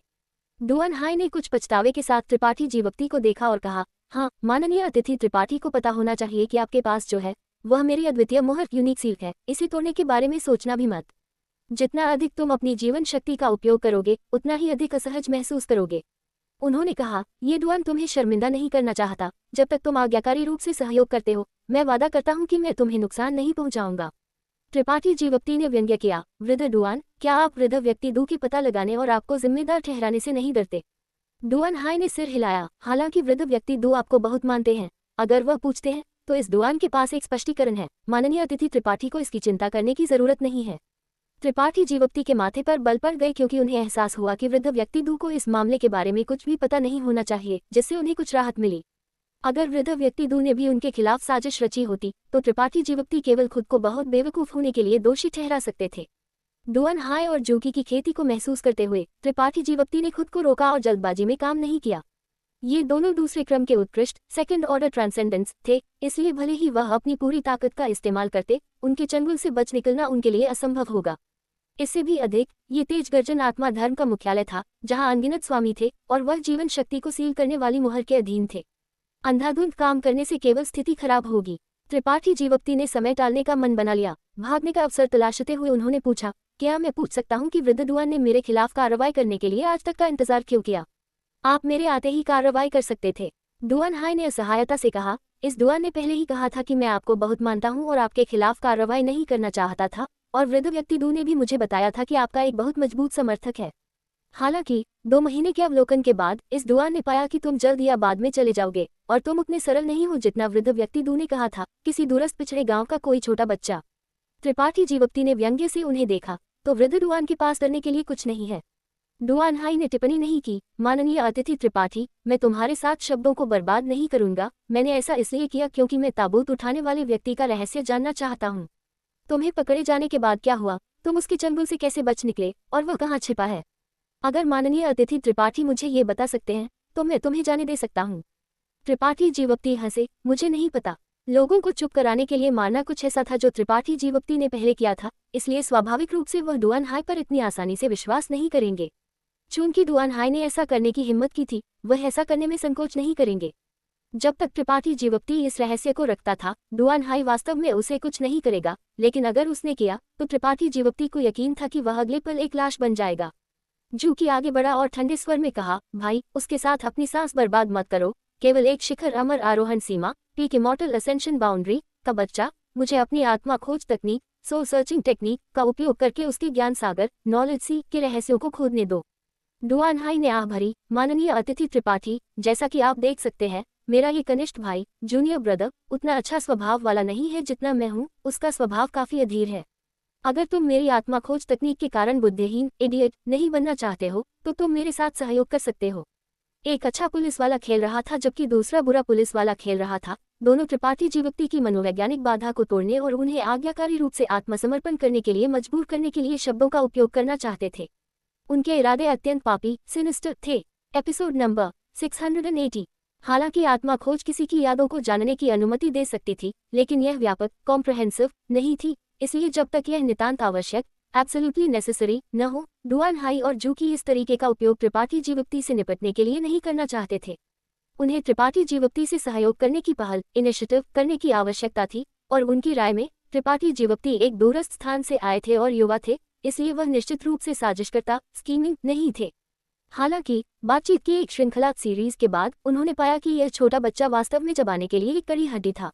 उन्होंने उसे धमकाने कोर्स की कितनी भी कोशिश की। त्रिपाठी जीवोक्ति ताबूत उठाने वाले व्यक्ति के रहस्यों के बारे में टाइट लिप्ड रहे, आधा शब्द भी प्रकट रिवील करने से इनकार कर दिया। डुआन हाई सच कह रहा था, वह एक उज्ज्वल भविष्य वाले रसायनज्ञ को नाराज करने के लिए तैयार नहीं था। यदि संभव हो तो भी वह त्रिपाठी जीवोक्ति को तेज गर्जन आत्मा धर्म में भर्ती रिक्रूट करने की उम्मीद कर रहा था। जब तक त्रिपाठी जीवोक्ति शामिल हो जाते, डुआन हाई के पास उनसे जानकारी पूछने के लिए बहुत सारे अवसर होते। लेकिन यह जानने के बाद कि त्रिपाठी जीवोक्ति में ऐसी महत्वाकांक्षाएं एम्बिशंस नहीं थी, डुआन हाई ने एक तत्काल निर्णय प्रॉम्प्ट डिसीजन लिया। किसी भी मामले में वह जल्द या बाद में छोड़ देगा और तेज गर्जन आत्मा धर्म द्वारा कभी इस्तेमाल नहीं किया जाएगा, इसलिए उसे नाराज करने में कोई नुकसान नहीं था। त्रिपाठी जीवोक्ति ने डुआन हाई को देखा और हल्के से पूछा, तुम ताबूत उठाने वाले व्यक्ति को क्यों खोज रहे हो? तुम्हें उससे क्या लाभ बेनिफिट्स मिल सकता है? डुआन हाई ने माथे पर बल डाला और जवाब देने से पहले एक पल के लिए हिचकिचाया। हेजिटेटेड। कहा जाता है कि ताबूत उठाने वाला व्यक्ति एक चौंकाने वाला रहस्य छिपा रहा है। जो कोई भी इस रहस्य को समझ सकता है वह एक बड़ी शक्ति को नियंत्रित करने में सक्षम एबल होगा। त्रिपाठी जीवोक्ति अर्थपूर्ण ढंग से मुस्कुराए। बिना हवा के पत्ता नहीं हिलता। There was no wind without a hole. हालांकि डुआन हाई को नहीं पता था कि ताबूत उठाने वाला व्यक्ति किस तरह का रहस्य छिपा रहा था। एक अर्थ में उन्होंने जो कहा वह गलत नहीं था। प्राचीन दानव कुल वास्तव में एक विशाल शक्ति थी। हालांकि ये कुल ऐसा नहीं था जिसे कोई भी गुलाम बना सके। डुआन हाई ने उत्सुकता क्यूरियसली से पूछा, अगर माननीय अतिथि त्रिपाठी जानते हैं तो क्या आप एक या दो चीज प्रकट कर सकते हैं? त्रिपाठी जीवोक्ति ने सिर हिलाया। तुम गलत व्यक्ति से पूछ रहे हो, मैं वास्तव में नहीं जानता। जूकी स्पष्ट रूप से अपना धैर्य पेशेंस खो बैठा और डुआन हाई को पूछताछ इंक्वायरिंगली भरी नजर से देखते हुए चिल्लाया, भाई। डुआन हाई ने हल्के से सिर हिलाया और गंभीरता से कहा, माननीय अतिथि त्रिपाठी, मैं आपको नाराज करने के लिए माफी मांगता हूँ। जूकी मुस्कुराया और आगे बढ़ा। उसकी आवाज बर्फ की तरह ठंडी थी। मान का पिया अस्वीकार कर जबरन पिया। एक बार जब इस वृद्ध स्वामी की आत्मा खोज तकनीक का उपयोग किया जाता है तो आपकी आत्मा क्षतिग्रस्त डैमेज हो सकती है और आप बुद्धिहीन बन सकते हैं। अपनी प्रार्थना करो। त्रिपाठी जीवोक्ति ने सही समय पर घबराया हुआ भाव दिखाया। जूकी ने ये देखा और उसका भाव और भी अधिक गर्वित हो गया। त्रिपाठी जीवोक्ति के पास चलकर जूकी ने अपना हाथ खोला और उसे त्रिपाठी जीवोक्ति के सिर के ऊपर रखा। उसकी दूसरे क्रम की उत्कृष्ट आध्यात्मिक ऊर्जा फूट पड़ी। एक पल में त्रिपाठी जीवोक्ति का भाव बदल गया। त्रिपाठी जीवोक्ति ने मूल रूप से सोचा था कि यह एक अवसर है। उनके प्रतिद्वंद्वी ओपोनेंट ने उनकी जीवन शक्ति को कैद कर लिया था, लेकिन आध्यात्मिक शक्ति के मामले में त्रिपाठी जीवोक्ति को विश्वास था कि वह किसी से कम नहीं थे। जब तक जूकी की आत्मा उनके ज्ञान सागर में घुसने की हिम्मत करती है, त्रिपाठी जीवोक्ति उसे अपनी जान देकर चुकाने के लिए मजबूर कर सकते थे। महान दानव देव की विनाश की दानव आंख कुछ ऐसी थी जिसका संत क्षेत्र स्वामी भी विरोध नहीं कर सकते थे। अकेले जूकी जैसे एकमात्र दूसरे क्रम के उत्कृष्ट की तो बात ही क्या। जूकी को मारने और अपने दानव देव परिवर्तन का उपयोग करने के बाद त्रिपाठी जीवोक्ति के पास अपने शरीर पर मोहर तोड़ने का मौका था। केवल डुआन हाई के एक उत्कृष्ट के रूप में बचे रहने पर त्रिपाठी जीवोक्ति को विश्वास था कि वह भाग सकते हैं।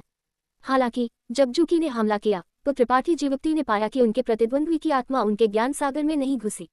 इसके बजाय जूकी की आध्यात्मिक ऊर्जा आपस में गुंथी हुई एक अदृश्य भंवर का निर्माण किया, जिसने एक विशाल चूषण बल उत्पन्न किया, जिसने त्रिपाठी जीवोक्ति की आत्मा को उनके ज्ञान सागर से बाहर निकालने की कोशिश की। उनकी चेतना का सागर तत्काल इंस्टेंटली अशांत हो गया। लहरें लुढ़क गई और गिर गई, अत्यधिक बेचैन हो गई।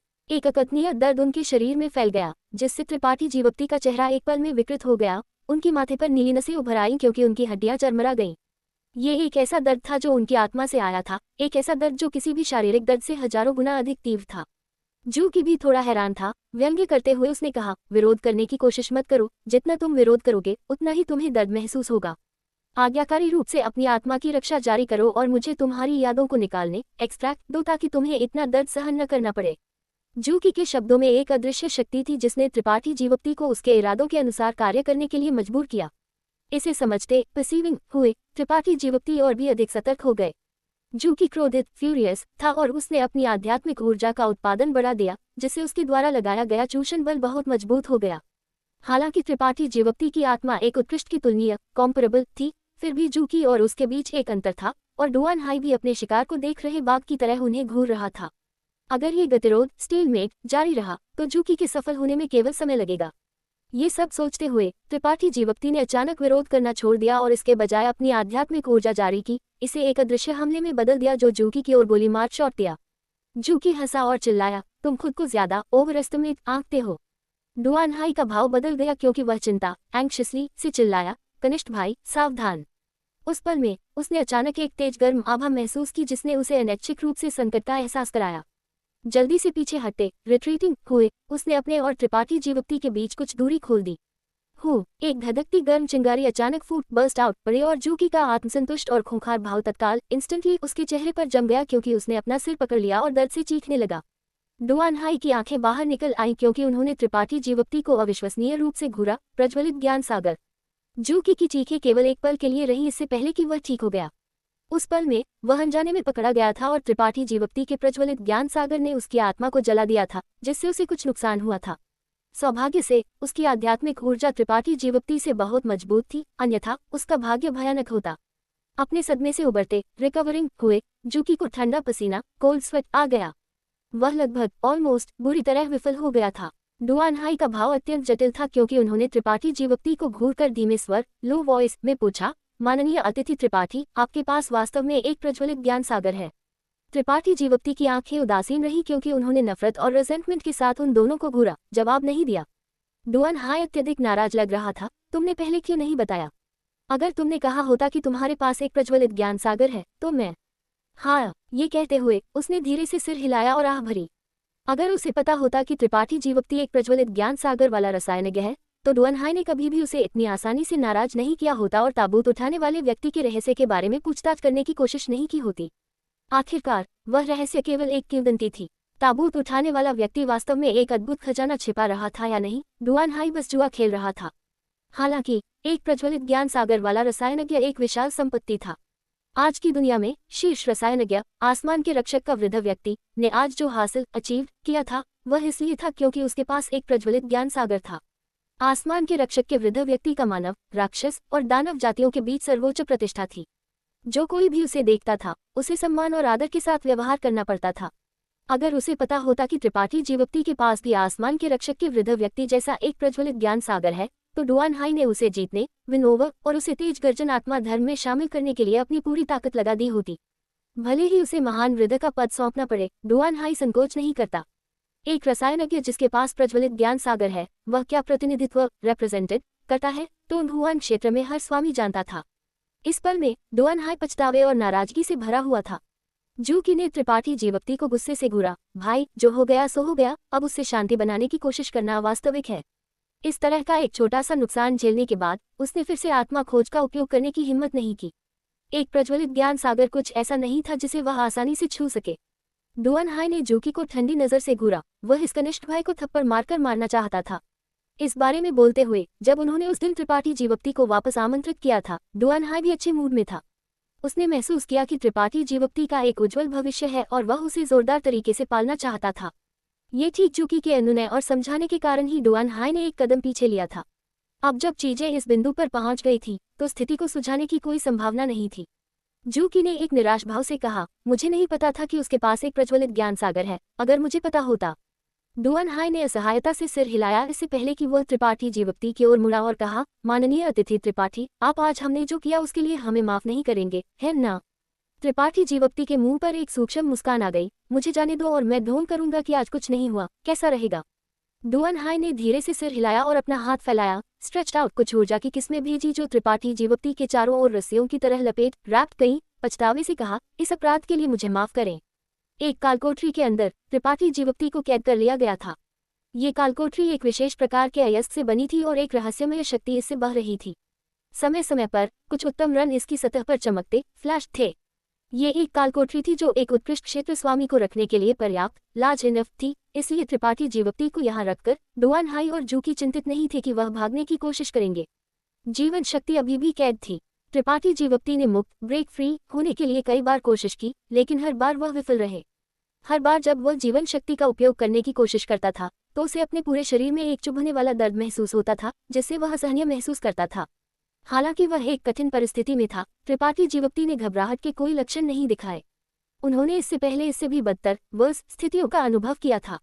उन्होंने कई बार मौत के साथ कंधे रगड़े थे, लेकिन हर बार उन्हें स्थिति को पलटने और जीवित रहने का एक अवसर मिला था। हमेशा एक रास्ता होता है, त्रिपाठी जीवक्ति ने इसमें दृढ़ता से विश्वास किया और बस सही अवसर का इंतजार किया। इसके अलावा डुआन हाय और जू की का उसे मारने का कोई इरादा नहीं था। ये जानने के बाद कि त्रिपाठी जीवक्ति के पास एक प्रज्वलित ज्ञान सागर है, उनके प्रति उनका रवैया अनजाने में बदल गया था। वे शायद प्रोबेबली नहीं जानते थे कि उन्हें अब क्या करना चाहिए। अगर वे उसे मार देते तो वे ऐसा करने के लिए अनिच्छुक होते, लेकिन अगर वे उसे जीवित रखते तो ये भी परेशान करने वाला होता। कुछ दिनों बाद त्रिपाठी जीवक्ति एक अंधेरे कालकोठरी में रह रहे थे, दिन के प्रकाश को देखने में असमर्थ थे। इस दिन एक भारी आवाज के साथ कालकोठरी का दरवाजा खुला और प्रकाश अंदर फैला। त्रिपाठी जीवक्ति ने अपनी आंखें सिकुड़ी और बाहर देखा। उनका भाव अचानक चंचल हो गया। एक लंबी और सुंदर आकृति धीरे धीरे बाहर से अंदर आई और कालकोठरी के सामने रुक गई। उसकी सुंदर आंखें जटिल भाव के साथ त्रिपाठी जीवक्ति की ओर घूर रही थीं। जीमेंग एक दूसरे को देर तक घूरने के बाद जीमेंग उकड़ू बैठ गई और कुछ चीजें जो वह लाई थी कालकोठरी के अंदर रख दी, इससे पहले कि वह बोली, मैं तुम्हारे लिए कुछ भोजन लाई हूँ। हालांकि ये आवश्यकताएं नहीं है, ये सब मेरे द्वारा ध्यान से तैयार किए गए थे, इसलिए उनका स्वाद काफी अच्छा होना चाहिए। त्रिपाठी जीवक्ति ने अपना सिर झुकाकर उसकी ओर देखा। उनके चेहरे पर एक अस्पष्ट मुस्कान थी। डुआन हाई ने तुम्हें मेरे बारे में बताया? जीमेंग ने सिर हिलाया। हाँ।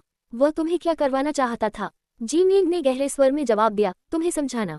आत्मा धर्म में केवल मैं ही तुमसे परिचित हूँ, इसलिए केवल मैं ही आ सकती हूँ। तो तुम क्या करना चाहती हो? तुम्हें समझाना। त्रिपाठी जीवक्ति मुस्कुराए। अच्छा है, चूंकि तुम आगे आई हो, मैं अनिच्छा से सहमत हूँगा। तुम जाओ और डुआन हाई को बताओ कि मैं तेज गर्जन आत्मा धर्म में शामिल होने के लिए तैयार हूँ। जीमेंग ने सिर हिलाया। भले ही तुम सहमत हो जाओ, वह तुम पर विश्वास नहीं करेगा। क्या तुम सोचते हो कि वह एक बच्चा